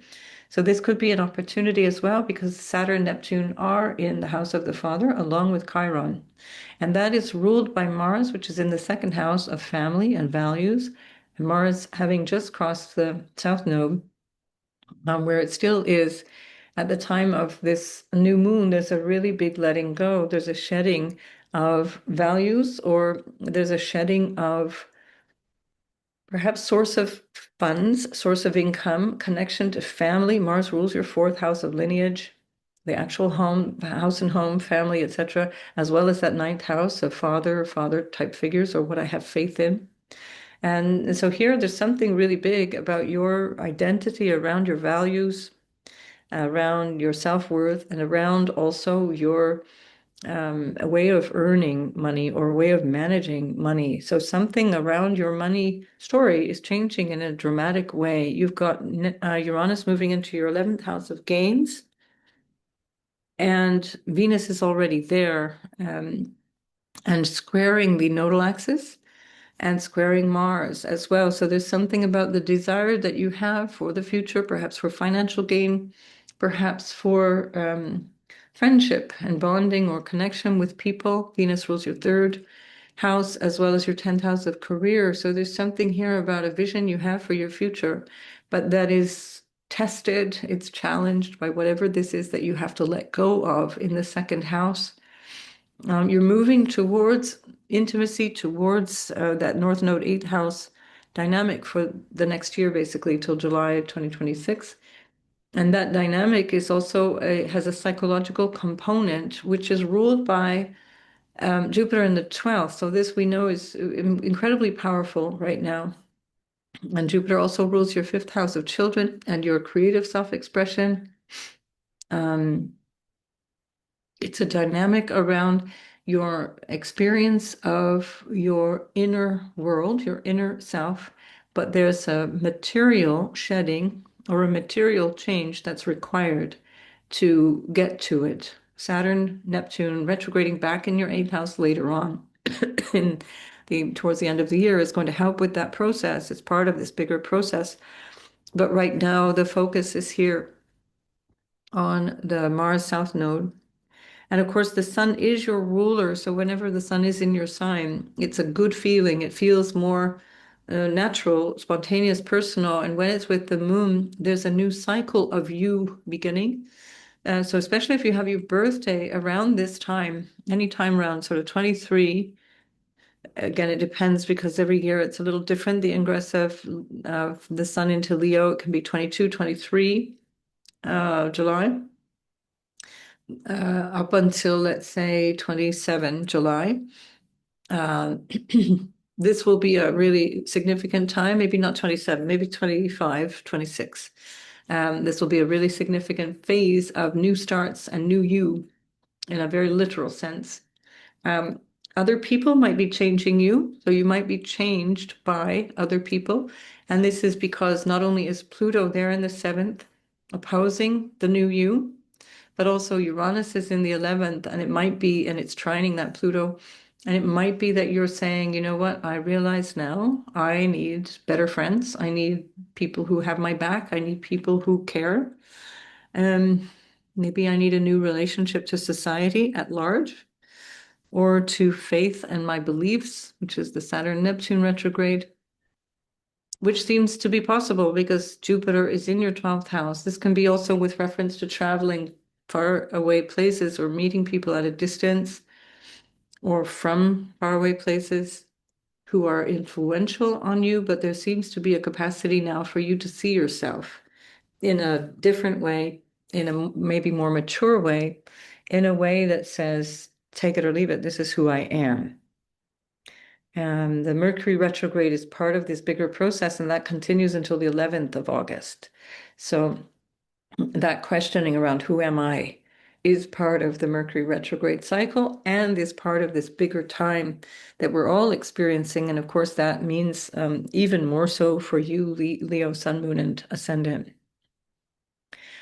Yeah, the Sun is in the days building up to this new moon has been squared by Chiron. So there's also been this testing around identity and also a question of, do I know enough? Am I good enough? Have I got enough stuff? Like meaning the right stuff myself, because this is also part of the dynamic of the South Node with Mars in the second.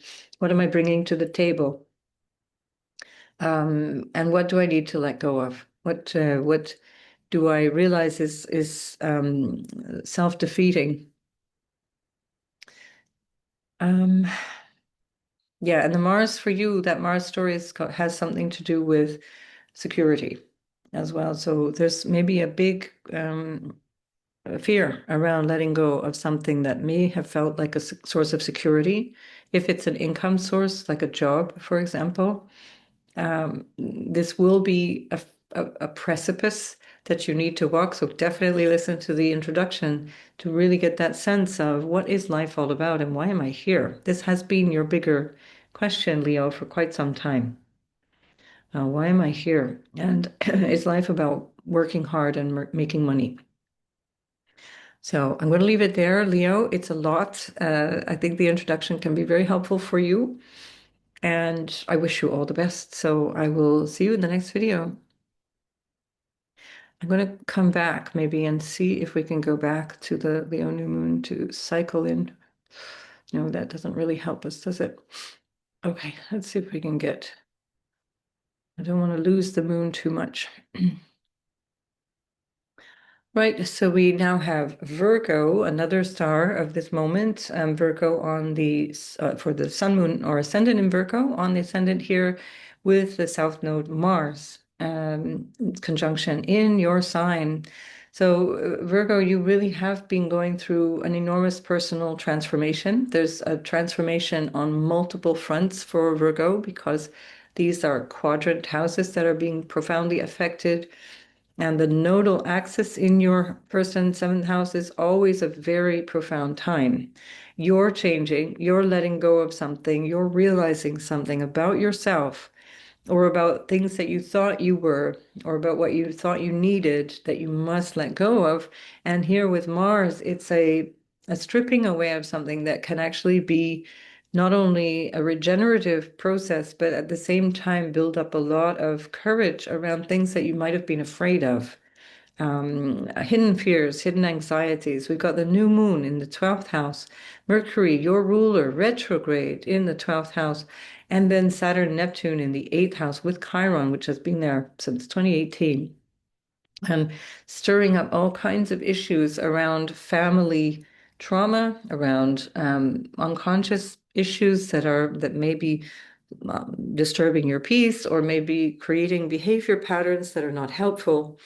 Maybe also issues around fears. Saturn, when it moves through the 8th house, brings a whole different relationship to what you may have feared before. that can involve intimacy in the eighth house, and that can be sexual as well as psychological, spiritual, emotional intimacy. Saturn rules your fifth house of love. And so that can also be directly related to a relationship or a dynamic in relationship that's very new, because that new energy is coming from the North Node anyway in your seventh house, which has been there since January. So what you're letting go of will free you up, but it might feel quite scary. And again, Virgo archetypally, surely not you, but at least the Virgo archetype is that it's really hard to let go of control. And that need for control is coming from this deeper sense of insecurity, which is a part of the deal that you get when you have Mars ruling the eighth house and Jupiter ruling the fourth house, Sagittarius. That's not very stable or secure psychologically. So then what is working really well for you is that Venus is at the top of your chart, Uranus at the top of your chart. So there's a sense of I'm ready for change. And that change is very much outward directed. Jupiter is in its favorite place. Jupiter is in the 11th house, where it is in its joy. Jupiter loves to be in the 11th house because it's all about expanding into the future, expanding into society, expanding into ideas, expanding into gains. And so Jupiter does very well in the 11th house.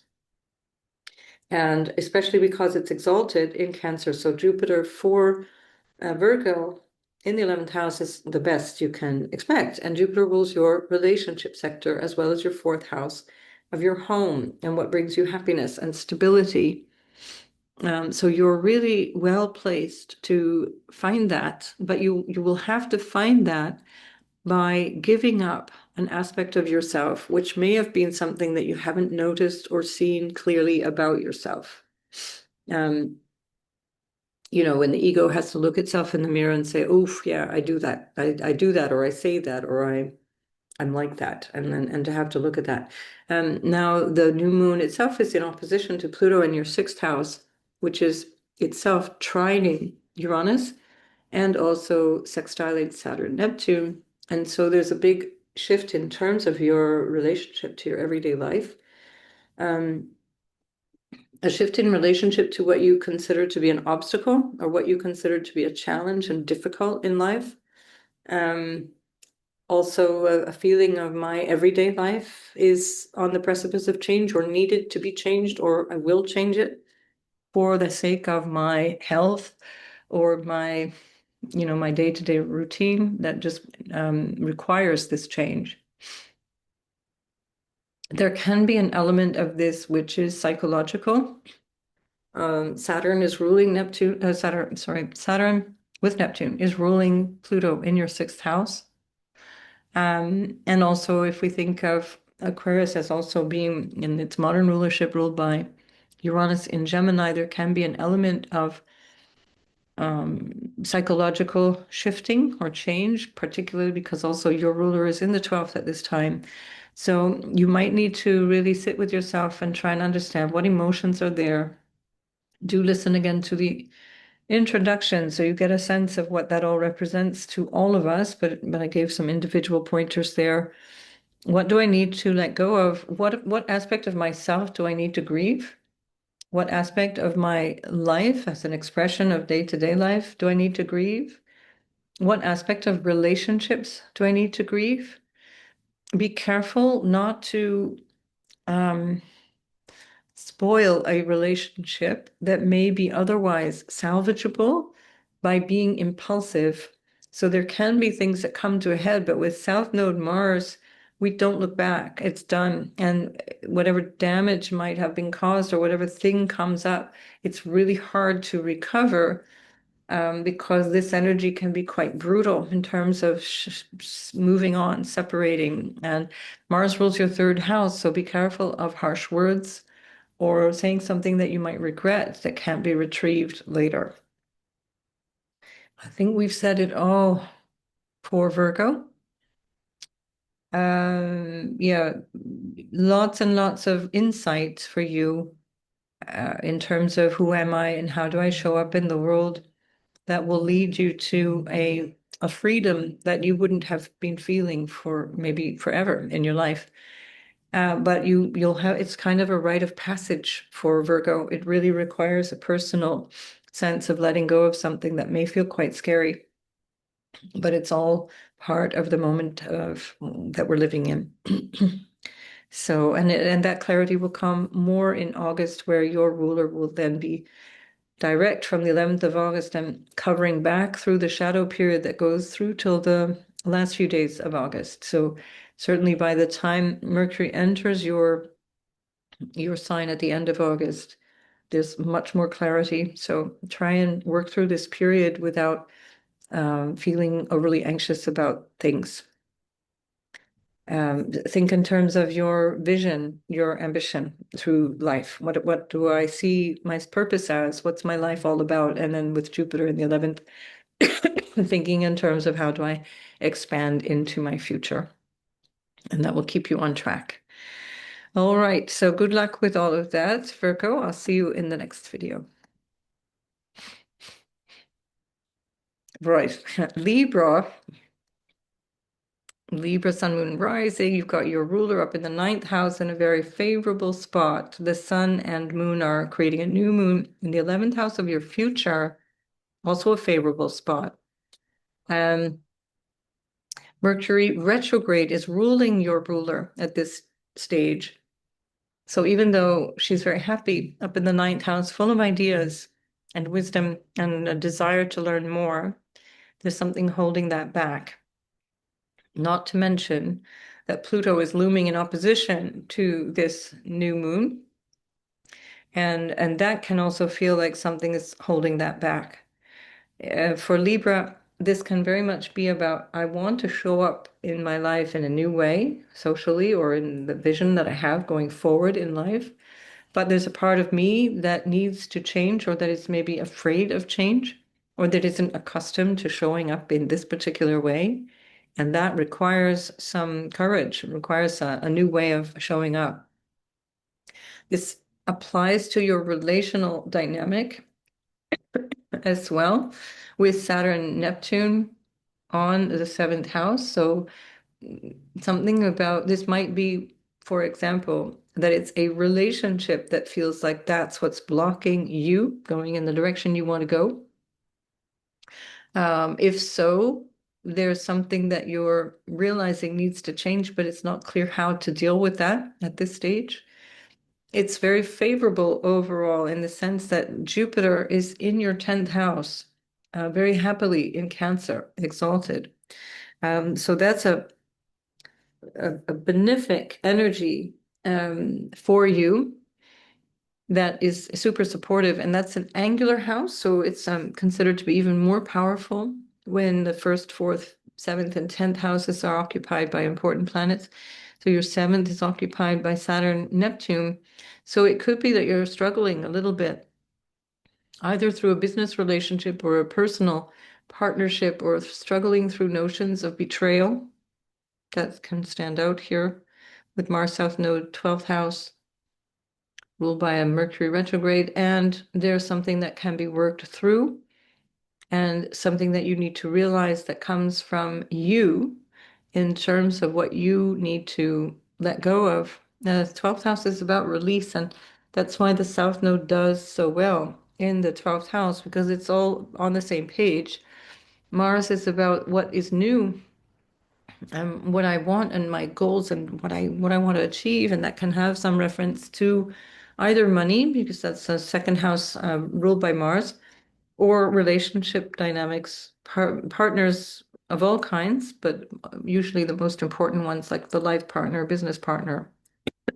But it's also about a way of being in relationship. And so Mars South Node 12th house can be you overcoming what felt like a betrayal, or realizing that things were are just really cut and dry and know exactly where I'm going with this. And then again, I want to emphasize that Jupiter there is helpful for you.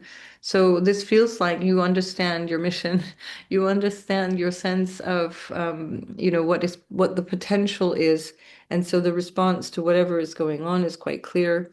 Uranus is in the ninth, which is only since the 7th of July, and that brings you a strong sense of a newness about what my purpose is. Your ruler Venus is there also with Uranus. Um, Especially, I think it was the 9th of July. Well, it was the whole first week of July. They were conjoined basically into the second week. So this fresh idea, fresh new idea of your sense of purpose and your maybe having faith in different ways is already there. But now there's an energy that feels like I have to be different. I need to find a new sense of self, how I reach into the world, into the public, into my future. And I'm not sure how to get there, but it's coming. Venus is trinal to you. And because she's your ruler, that's extra favorable. So it's doubly favorable. Um, and the fact that Jupiter supports you from the 10th house means that you can also get support from people in positions of strength. Parents and higher up in the company that you work for example, or authority figures, or that you have a role that becomes like that your new role is this.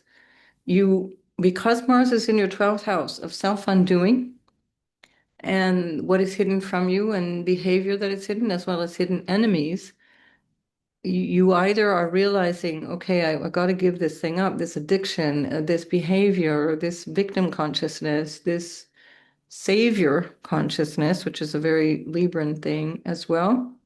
And Mars rules your 7th house of relationship. You're maybe realizing that aspect of yourself, no longer wanting to martyr myself and, taking charge of how I am my own saboteur, or recognizing an individual person who has been actually quite destructive and at the very least not very helpful on your journey. And this is where you start to realize, okay, easy, no problem here. I see exactly where I need to drop that and move on. So that can be a part of a dynamic that's both inward as well as outward, and maybe both sort of two sides of the same coin as well, from in terms of how you operate in relationships and with whom. Who do you give space to? Mars will soon enter into your first house of self by the beginning of August. And so you're going to have a very short journey of like a month and a half or something of super dynamic energy that is going to be in relationship to what you have realized here. And keep in mind that as Mars moves into your first house, it's opposing that Saturn Neptune. So there's something about the relationship story that you personally will have to take action on. So you already know what that is. Mars will be trining Pluto at that time and trining Uranus as well when it moves into your sign. So you already know your mission. It's more about finding the things that you need to surrender to, let go of, move away from, and recognize that there's a new vision, a new thing coming that you need to take responsibility for, take personal action with. All right, so Libra, I think I've said it all. Do listen to the introduction, and you'll hear much more about this if you haven't already. Okay, see you in the next video. Scorpio, your ruler, Mars, is on the South Node, and that means that there's something about you that may feel like you've drained a little bit of energy, or that you are stuck and frustrated and finding it difficult to get motivated or know how to deal with what is going on right now. That Mars South Node, especially when it's the ruler, and Mars is not in a great sign for Mars because it's a mutable sign, it's not easy to take action, can really have you feeling very frustrated at this time. The new moon itself is in your house of career, social status, which includes marital status, your ambitions, your life ambitions, and it's opposing Pluto, which is your modern ruler. I still prefer Mars as the ruler for Scorpio, but you can look at Pluto as well. I would take it as a second ruler. Um, and that's a very big story about a sense of what makes me feel secure in terms of how I show up in the world, in my integrity or not, or in my best career or not, or in my best relationship or not. Mercury is retrograding in the 10th house, so there's a lot of reflection around this social responsibility. There's a lot of reflection around your social identity, around the way that you do your mission in life, let's say. There's a lot of support in that Saturn and Neptune are in your 6th house, also ruled by Mars, but retrograde. And because Mars itself feels stuck and kind of frustrated and a little bit ready, sort of revving the engines, but not sure how to go or where to go.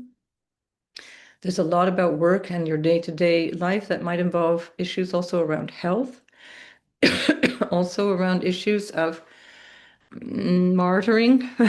6th house, 12th house dynamics are often around where there's an overgiving or there's the expectations are too high potentially around what you think you should do or what you think you might receive because of what you do.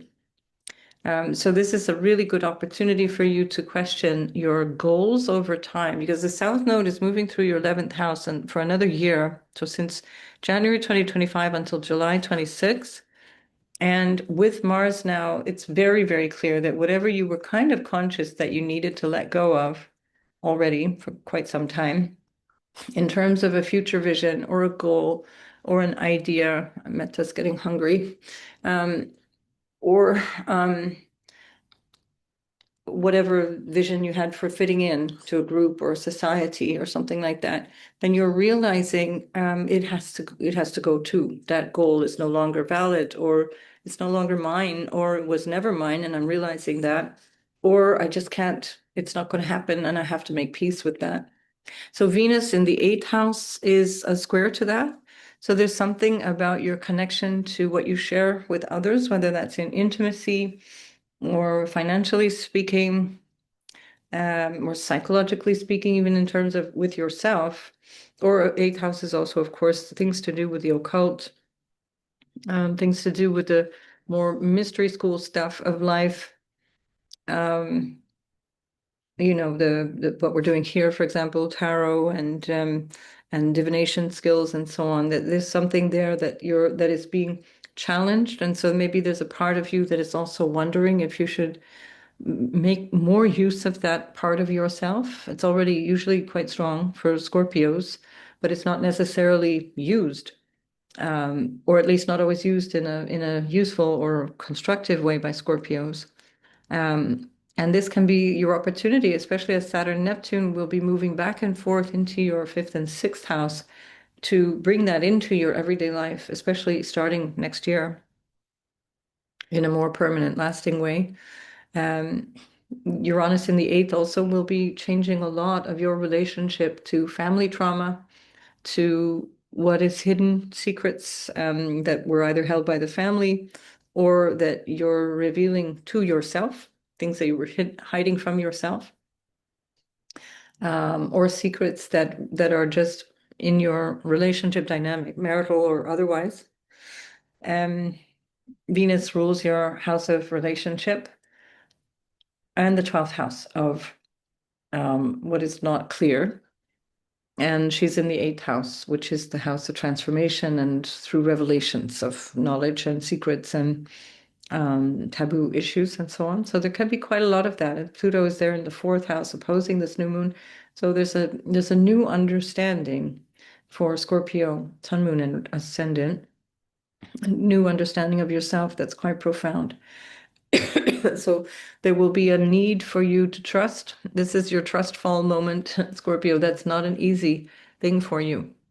The trusting aspect doesn't come easily to Scorpio because it's fixed Mars that can be quite defensive. But this is really about having faith that your future depends on you letting go of some aspect of your vision for it or your sense of what the future should have held what I would have wanted, what I expected it to be like, and let it go and find that more creative drive that comes from the North Node now in your fifth house, which might reference quite literally children for some of you, or your relationship to that topic in many ways, or the lives of your children, or it can reference a new way of being, new way of showing up, which is very much in synergy with the new moon in Leo and the Mercury retrograde in Leo, which is all about that question of who am I? And then Jupiter in the ninth house, which is very favorable for Jupiter. It likes being in the ninth house almost as much as it likes being in the 11th house. And that Jupiter brings wisdom to your understanding of this fifth house goal, this fifth house ambition. Jupiter rules your second house of your money and your worth, your possessions, the things that support you in general. And here, what we could say is that trustful is supported by a higher faith in God, higher faith in whatever you want to describe that as, fill in the blank. And this is really where you're drawing on something that is inherent to you, actually, drawing on something that you already have or you already know, and you're just asked to manifest that now in your way of being. But it's through letting go of some aspect of your vision for how you reach out into the world or your future, or even the gains that you have from the thing that you do. There may be a need to walk away from money, leave it on the table, or walk away from a job because you're realizing I'm not that anymore. So this can come through the notion. Also, I mentioned this in another video, somebody freaked out about that, but the prostitution archetype, which is about, how much is my soul worth? What's my price, basically? Is this job costing me too much? Is this relationship costing me too much? Am I staying here too long because of some sense of misguided loyalty or some sense of a belief that I need this security? And is that really true? Again, with fixed signs, often the problem is that people tend to stay in things that are not constructive for them way too long. And so then you want to always question the notion of where am I on the relationship scale around security? And am I trading a part of myself to feel more secure, which is anyway a false sense of security. So a big moment in time for Scorpio as well. Good luck with that. I'll see you in the next video. Sagittarius, Sun, Moon, and Ascendant sign. Your ruler is in the 8th house in a very happy place in Cancer, even though the 8th is quite hidden. But it is bringing you a lot of a sense of awareness, of deeper understanding of who you are. And this will support this new moon cycle in Leo in the 9th house that brings a sense of who am I and what's my purpose? What's the whole story around why I'm here, for example? What's the whole story around this vision of life that I have?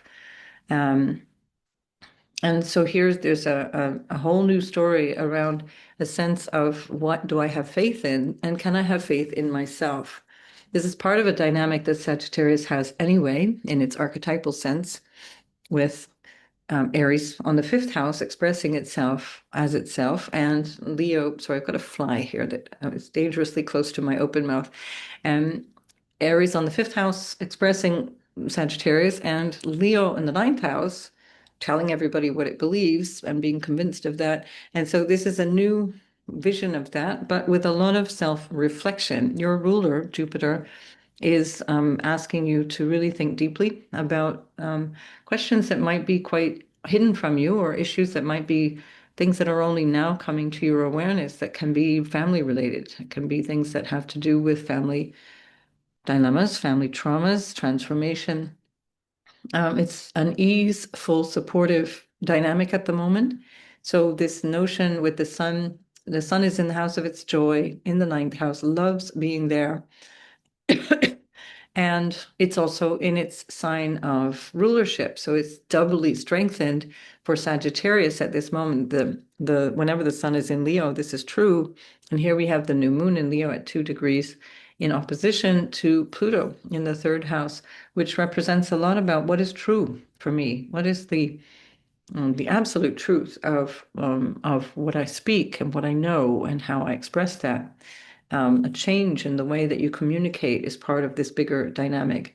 And Mercury in the ninth house, retrograde, is part of this process of reconsidering what you're here for, reconsidering what this dynamic is around this sense of mission, of dharma, my purpose in life. And this new moon is an opportunity to realize this has to come back to me as an individual, me as who I am, exactly as I am. That's the Saturn-Neptune piece that is supporting this by trine. And the Saturn-Neptune in the fifth house, after the fifth house has already been cleaned up by Chiron, still working for another year to bring you more courage around who you are, bring you more confidence in your sense of self and what you desire in terms of being yourself, how you want to manifest yourself. And Saturn and Neptune are doing the same thing, except that now they're both retrograding. So there's only a little bit of that journey that has been made, and now they're going to prepare to move back into your fourth house, especially Saturn, which only has 1 month left in your fifth house. So you can realize that there's something here about the way that you express yourself and how you show your purpose in the world that is also reliant on what you are holding yourself back with. Why are you holding yourself back? Most likely, it's from early parental messaging or that sense of your early childhood. Pluto's in your third house of early childhood, the communications, the beliefs, your relationship to truth, what is true, what is not true, that may not have been clear for you growing up. And the Neptune-Saturn dynamic, then when it shifts into the fourth house, where the North Node is, it's part of the bigger picture of 2025 and 2026, which is about finding where you feel grounded and confident in yourself. In a physical home, perhaps, also in terms of where do I live, but also in your inner sense of grounding and what makes me happy. So the fifth house is how we express that happiness. The fourth house is what do we need to feel secure and happy. And it's ruled by Jupiter in the eighth house. So we want to overcome these hidden fears. We want to overcome family tragedies or family trauma and difficulties. And with the Mars South Node in the 10th house, it's about letting go of a vision for how you showed up in life, in your career perhaps, or in the world in general. Letting go of a vision for a relationship or an actual relationship that you might need to let go of, or that is being cast away, perhaps. And that's certainly part of the job of Uranus going into your seventh house. With Venus squaring that Mars South Node, squaring the North Node from the seventh house. There's a sense of what I desire and what I must do not being compatible. So there's a struggle and a choice to be made. Certainly part of this dynamic is around how you communicate with others to find the balance or find what you need to do to achieve that relationship goal, for example, or to achieve that sense of what's necessary. Venus for you, Sagittarius, rules your sixth house of work and health and everyday life, your schedule and the things that you have to do to maintain yourself throughout your day. And she also rules your 11th house of your social networks and friendships and like casual acquaintances or business networks or society at large and your future. So this is a part of a story that's changing, but it also comes with a role that's changing, a big role that needs to be grieved, let go of, shed, or that you choose to, to change at this time, that you choose to release or that has been released, and now you're adapting to it. Some of you might be going through shifted employment at this time, but not ready yet to fully release the old job. Uranus is still going back into the sixth house, so there's still a story to be cleaned up in terms of that every day. What do I do every day? So Those of you who are knowing that something needs to change in your career may not find that finalized until um, April, May of 2026. But nonetheless, that is possible right now. So it's really a picture of what is my highest vision for myself, what's my best and highest vision for myself, and what do I need to release. And that might also in the 10th house be releasing relationship with parents, releasing parental expectations, releasing parental judgment, releasing the fear of authority figures or the inappropriate balance that you might have with authority figures. Yeah, so all of those things will contribute to this vision that is a longer term vision. Remember, the new moon is in a trine to Saturn, Neptune.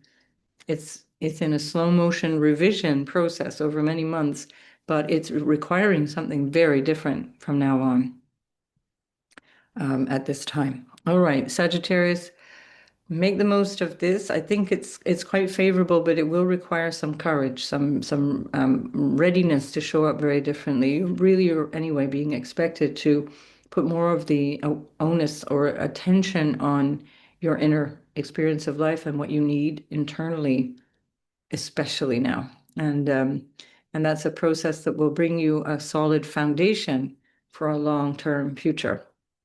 So don't hesitate to put more of your awareness on that inside out approach to your ambition, where you can let go of the ambitions that don't suit you any longer.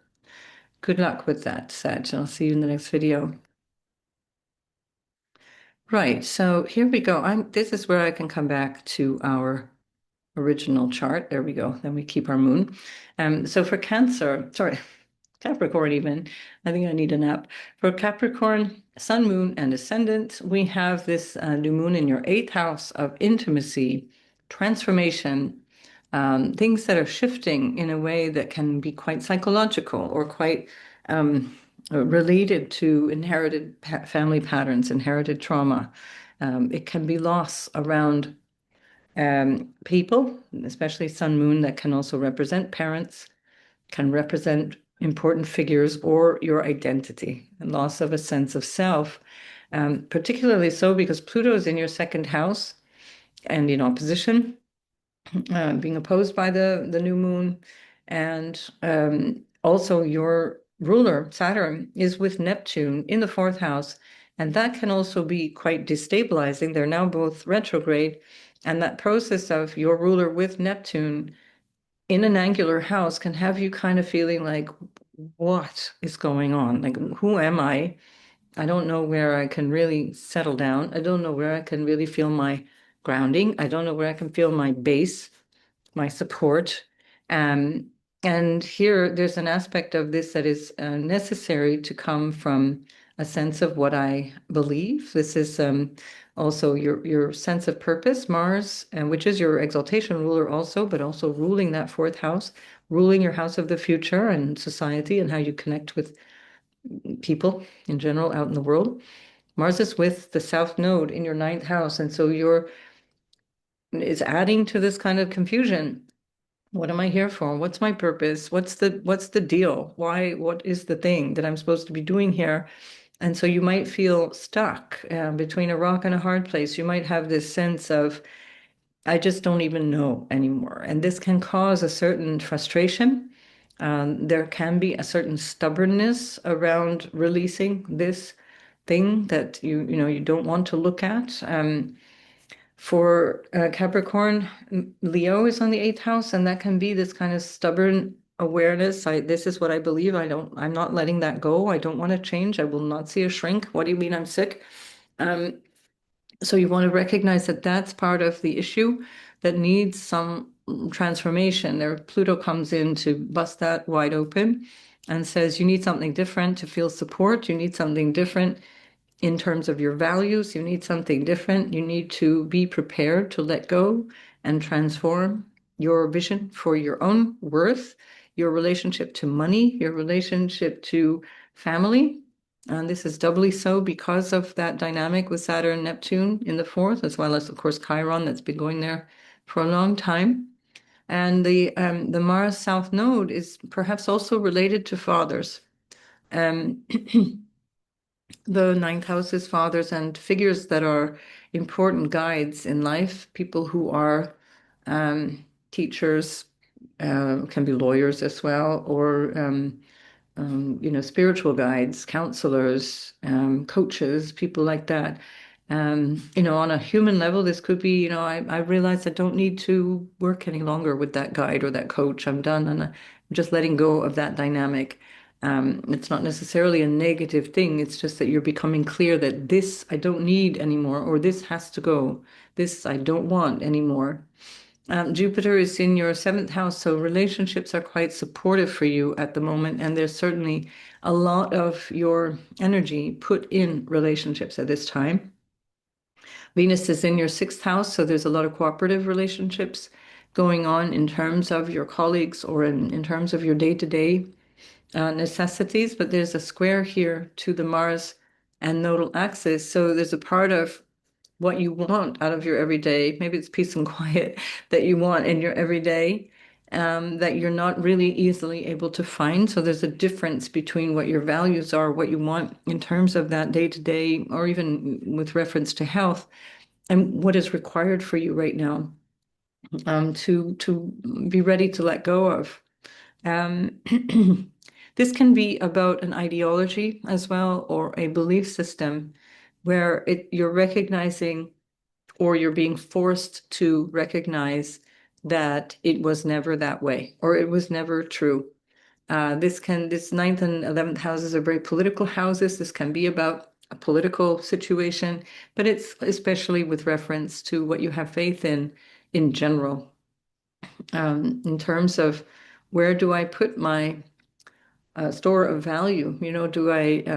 Do I really have faith in a higher power? Or do I figure I have to do this all myself? Maybe I'm stuck on a belief that I need to be challenged by, and that's why I feel so ungrounded, or that's why I feel so much struggle. Here's the Mars ruling the fourth house with that need for whatever that is to be let go. Maybe I'm stuck on a vision for who I need to be in the world. That's the Mars ninth house Virgo energy. Maybe I'm stuck with this sense that this is my job. I've got to do this thing. But actually, all signs are pointing to this having to change quite a lot. Venus in the sixth rules your 10th.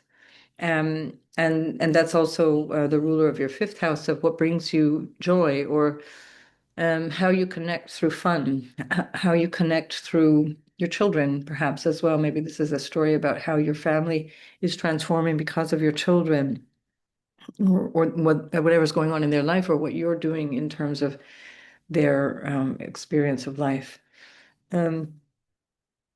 Uranus in the sixth house also is showing already anyway, for the last couple of weeks, that your day-to-day obligations and expectations and life in general are changing quite a lot, and that can affect your health. It will affect your schedule. It will affect your day-to-day comings and goings. So really quite a significant block of change for Capricorn here. But a lot of it is coming from you internally, requiring some new way of feeling or thinking or experiencing the inner workings of your life, because a lot of what's going on here is quite hidden. People around you may not have any inkling of what's actually going on. And that can also be something where you realize, I actually need to talk to somebody about this. And so we come in with the Mercury retrograde in the eighth. A really good time to get counseling. You would find excellent support, excellent counseling with Jupiter in the seventh house in high dignity. Have an astrology reading, book, link down below, or a therapist or a coach or a mentor, somebody who can bring you some sense of understanding that comes from a deep place, that comes from a realization around patterns that you are holding that may not be your own. That may be a part of the inherited story here, Saturn, Neptune, Chiron in the house of lineage, family, what you have come from, how you've come up from these people who you may or may not have known, but who affect you deeply. I think that's it. So you're headed in the direction of the North Node overall for this period of time, 2025 and the first half of 26. And so a lot of what you're exploring here is a way of thinking differently, communicating differently, and focus on your everyday life is really important right now as a foundation for your life, and becomes even more important after September when your ruler moves back into the third house and stays there until February. So that work is still very, very much highlighted for you. Third house, day-to-day stuff, day-to-day communication, day-to-day connections, let's say, with neighbors, with people, siblings, friends, local space, and your goals, your short-term goals, which here we see with Mars South Node, something is in the process of changing in terms of a future vision, because Mars rules your house of the future as well, or financial goals. That's the house of gains. I need to see your chart, Capricorn. Come and get an appointment and we'll suss it all out. All right, so I look forward to seeing you in the next video. Bye for now. Whoops, we almost went right by Aquarius. So Aquarius, this is happening in your relationship sector. It's right across the way from you. And so something about your transformation is impacting relationships, having a new, the potential for something very new to be established in relationships, and a realization also perhaps about what you want in relationship. This new cycle is coming with an impact that's already established with the Mercury retrograde just a few days before, less than a week before, where there's a lot of thought around this notion of in or out of relationship. How do I do the relationship stuff?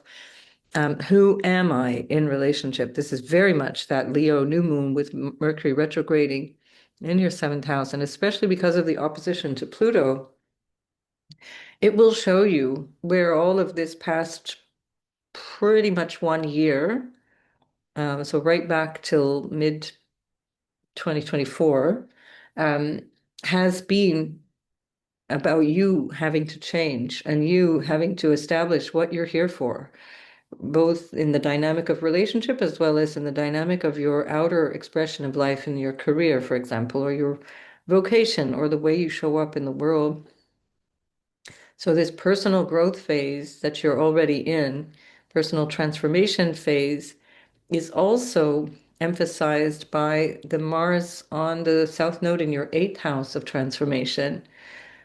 There may be something about relationship where you realize there has been an over-reliance, or there's been something of a potentially even disruptive or abusive pattern that you're waking up to now, that you're letting go.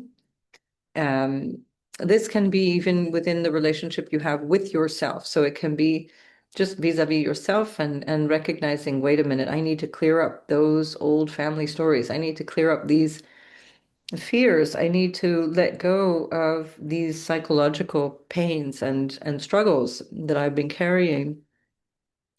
And it can also be that the dynamic comes from a relationship, a marital partner. Mars rules your 10th house, for example, or business partner. Mars also rules the third, could be a sibling. There may be some issues here around inheritance, or a divorce settlement that's not easy to resolve. Saturn and Neptune ruled by Mars with Chiron in the third house. It's all about contracts and things that need to be negotiated, engagements, communications, also potentially what you understand, what you know. So there's a lot of tension around these dynamics of what you share with others. Part of the solution to that, or what the thing that needs to be explored, let's say, is that Venus in the square to the nodes and to Mars is in your house of self-expression and joy. What makes you feel happy? How do you reach out into your own creative happiness in this world? And that's a lovely trine back to you, back to yourself. And Venus also trines your ninth house, which is ruled by Venus, Libra. And that's about your sense of, why am I here? So a large part of this dynamic of what do I need to shed, and this is also in the house of relationship, by the way, Venus. Part of this thing that you realize you need to shed might be about recognizing that I deserve better. I want better. I am better than this, whatever this is. I deserve happiness. I deserve lightness. I deserve spontaneity. Saturn, Neptune in your third house also have been working on changing your sort of communication or identification energy. How do I express what I know? How do I learn? How do I teach? How do I communicate with people? How do I think? Third house. How do I use my mind? How do I use my skill set? And so the Venus here might be, am I having any fun in my life? And do I need to do something about that? That ties us back to the North Node, which is ruled by Jupiter in your sixth house of everyday work and what you do every day, which also rules your 11th house of your future, your sense of what you want, but ruling the second house of your values, your income, your self-worth, and how you express all of that stuff, how you get support from people or from things that support you physically or in your body and your life. And so that dynamic is anyway a part of this Pluto transformation that you've been going through. It's a part of this relearning or learning for, maybe the first time. I have value. And what is my true nature? What is my value? Where's my threshold? Where do I draw the boundary? This can also be the Mercury going through the seventh house. Who am I? And where's the boundary between me and somebody else? How do I speak to the other? How do I connect or not with the other? Yeah, and then so that Mars South Node can really be difficult. It can be a process that feels painful, a realization or an event that comes that just says, we're done here, move on. But it will be the thing that leads you to this newer vision for who you are and how you reach out into life through relationship, because that's the bigger part of the story. And the bigger part of 2025 and early 2026 is the story of your self-worth. So keep that in uppermost in your mind. Do I deserve this? Am I worthy of this, or is this worthy of me? So a big part of this journey for the Leo new moon and everything around it. Okay, Aquarius, see you in the next video. Pisces, your ruler Jupiter is in the fifth house now, very visible, already since about the middle of July. So almost 10 days, it's been very strongly visible. So I'm giving you a bigger boost, which helps support that new vision for yourself. But you also have Mars, which has been for pretty much the same amount of time on the South Node, moving through your seventh house of relationship. And it continues for another few days after the conjunction. Please listen to the introduction so you can hear more about that. And that Mars South Node is in your relationship sector. So there's something about either the people that you're relating to or the way that you're relating that is really being transformed. And it's something where you can't go back. There's no reverse gear here. Mars South Node doesn't provide us with options to go back and fix it up and do it again. And so this is something about releasing relationships, something about releasing a way of being in relationship. And since Saturn, Neptune being your modern ruler, Jupiter being your traditional ruler, which I recommend everybody looks at as a priority, or they're influencing your first house of self from the house of your the Saturn Neptune from your house of self-worth and your values. Venus, which is your exaltation ruler, is in your fourth house of home and lineage, the family you come from. What makes you feel secure, the security that you need, the thing that you need to feel that support.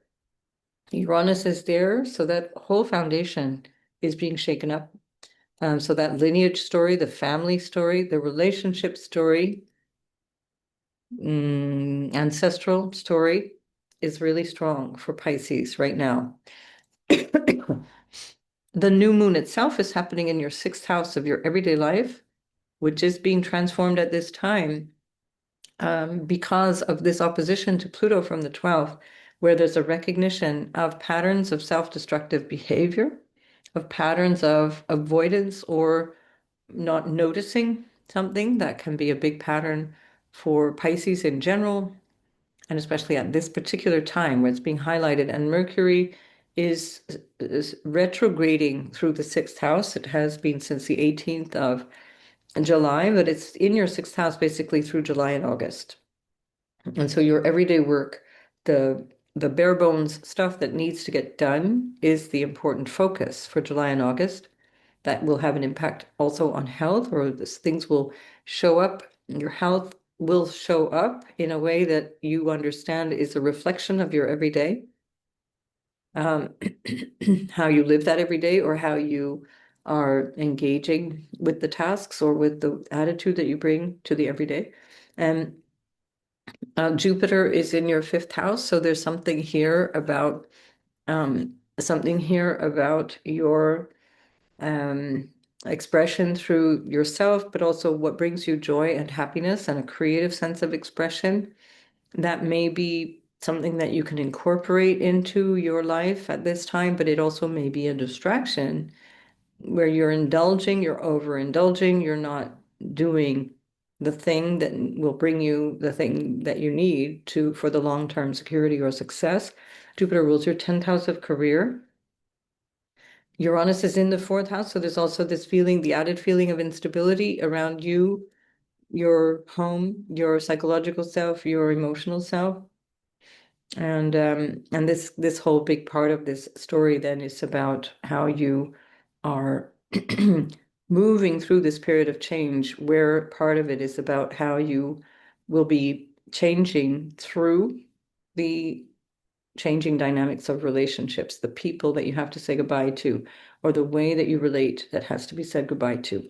This can be relationship dynamics that are professional as well, advisors or clients or whatever. That's also part of that. Saturn, Neptune moving through your second house, money, resources, your family, whatever supports you. Is also, they're going to be backing up into your first house. So this is an ongoing story that relates directly back to you and how you take responsibility for yourself. And this is the bigger story of 2025 and into the first 2 months, pardon me, of 2026. So this is about the story about how I use my time basically every day. Sixth house, how do I use my day-to-day time? And is that working for me? And what needs to change about that? The Mars South Node can be quite karmic. There can even be a relationship that actually comes into your life as a flashpoint, not necessarily a comfortable one, but a relationship that comes into your life where it's a necessary marker of a reflection, let's say, of what is necessary for you in this moment in terms of stepping up, finding yourself, finding boundaries. So if you do meet somebody at this time, tread carefully. Although Jupiter's in the fifth house, so there's quite a lot of a sense of love and passion and everything, excitement around that stuff. But I would definitely wait until Mars clears your seventh house. And even ideally, wait until sort of October, November, when Mars finally ends up in your ninth house, where it's very strong and trinal to you, before really getting into a committed relationship or before really deciding that this is the right person. Because that karmic Mars South node in the relationship house can bring some problematic relationships. I would need to see your chart to know if that's applying directly to you or not, but take it as a general rule that it's a good time to be really keenly aware of what your needs are, how comfortable you feel. Does this make me feel good? And if not, then turn your back and walk away. All right. Venus is squaring the nodes at this time. And so you can use that as a kind of a lightning rod, this tension between the Mars in relationship and Venus in the feeling of safety, security. Venus is very lighthearted and flirty there, so it may also be that there's a desire to overlook red flags. So be careful of that. Pluto is in the 12th house of self-undoing, opposing this new moon of your sense of self, how you show up every day. So Pluto is it's showing you where there's a need to change some aspect of behavior or awareness around self, awareness around your inner psychological self or unconscious self, which Uranus and Venus are both also pointing to, which will be impacting you one way or another. So try and make it as conscious as possible and find that place that is truly you, the basis of yourself.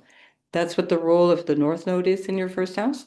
That's also the role of Saturn, Neptune going back into your first house. So this is a big arc of a story about finding the new you, Pisces. And so your everyday life habits, exercise habits, work-related habits, and so on are supporting the new you. So make it work for you, make it good.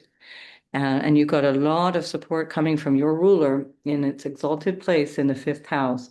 Just be careful of self-indulgence because that can be the thing that undermines the potential for the longevity of this new version of yourself. So being a bit realistic at this time, short-term pain for long-term gain. Let's put it at that. All right. Good luck with that, Pisces. I will see you in the next video. Bye for now.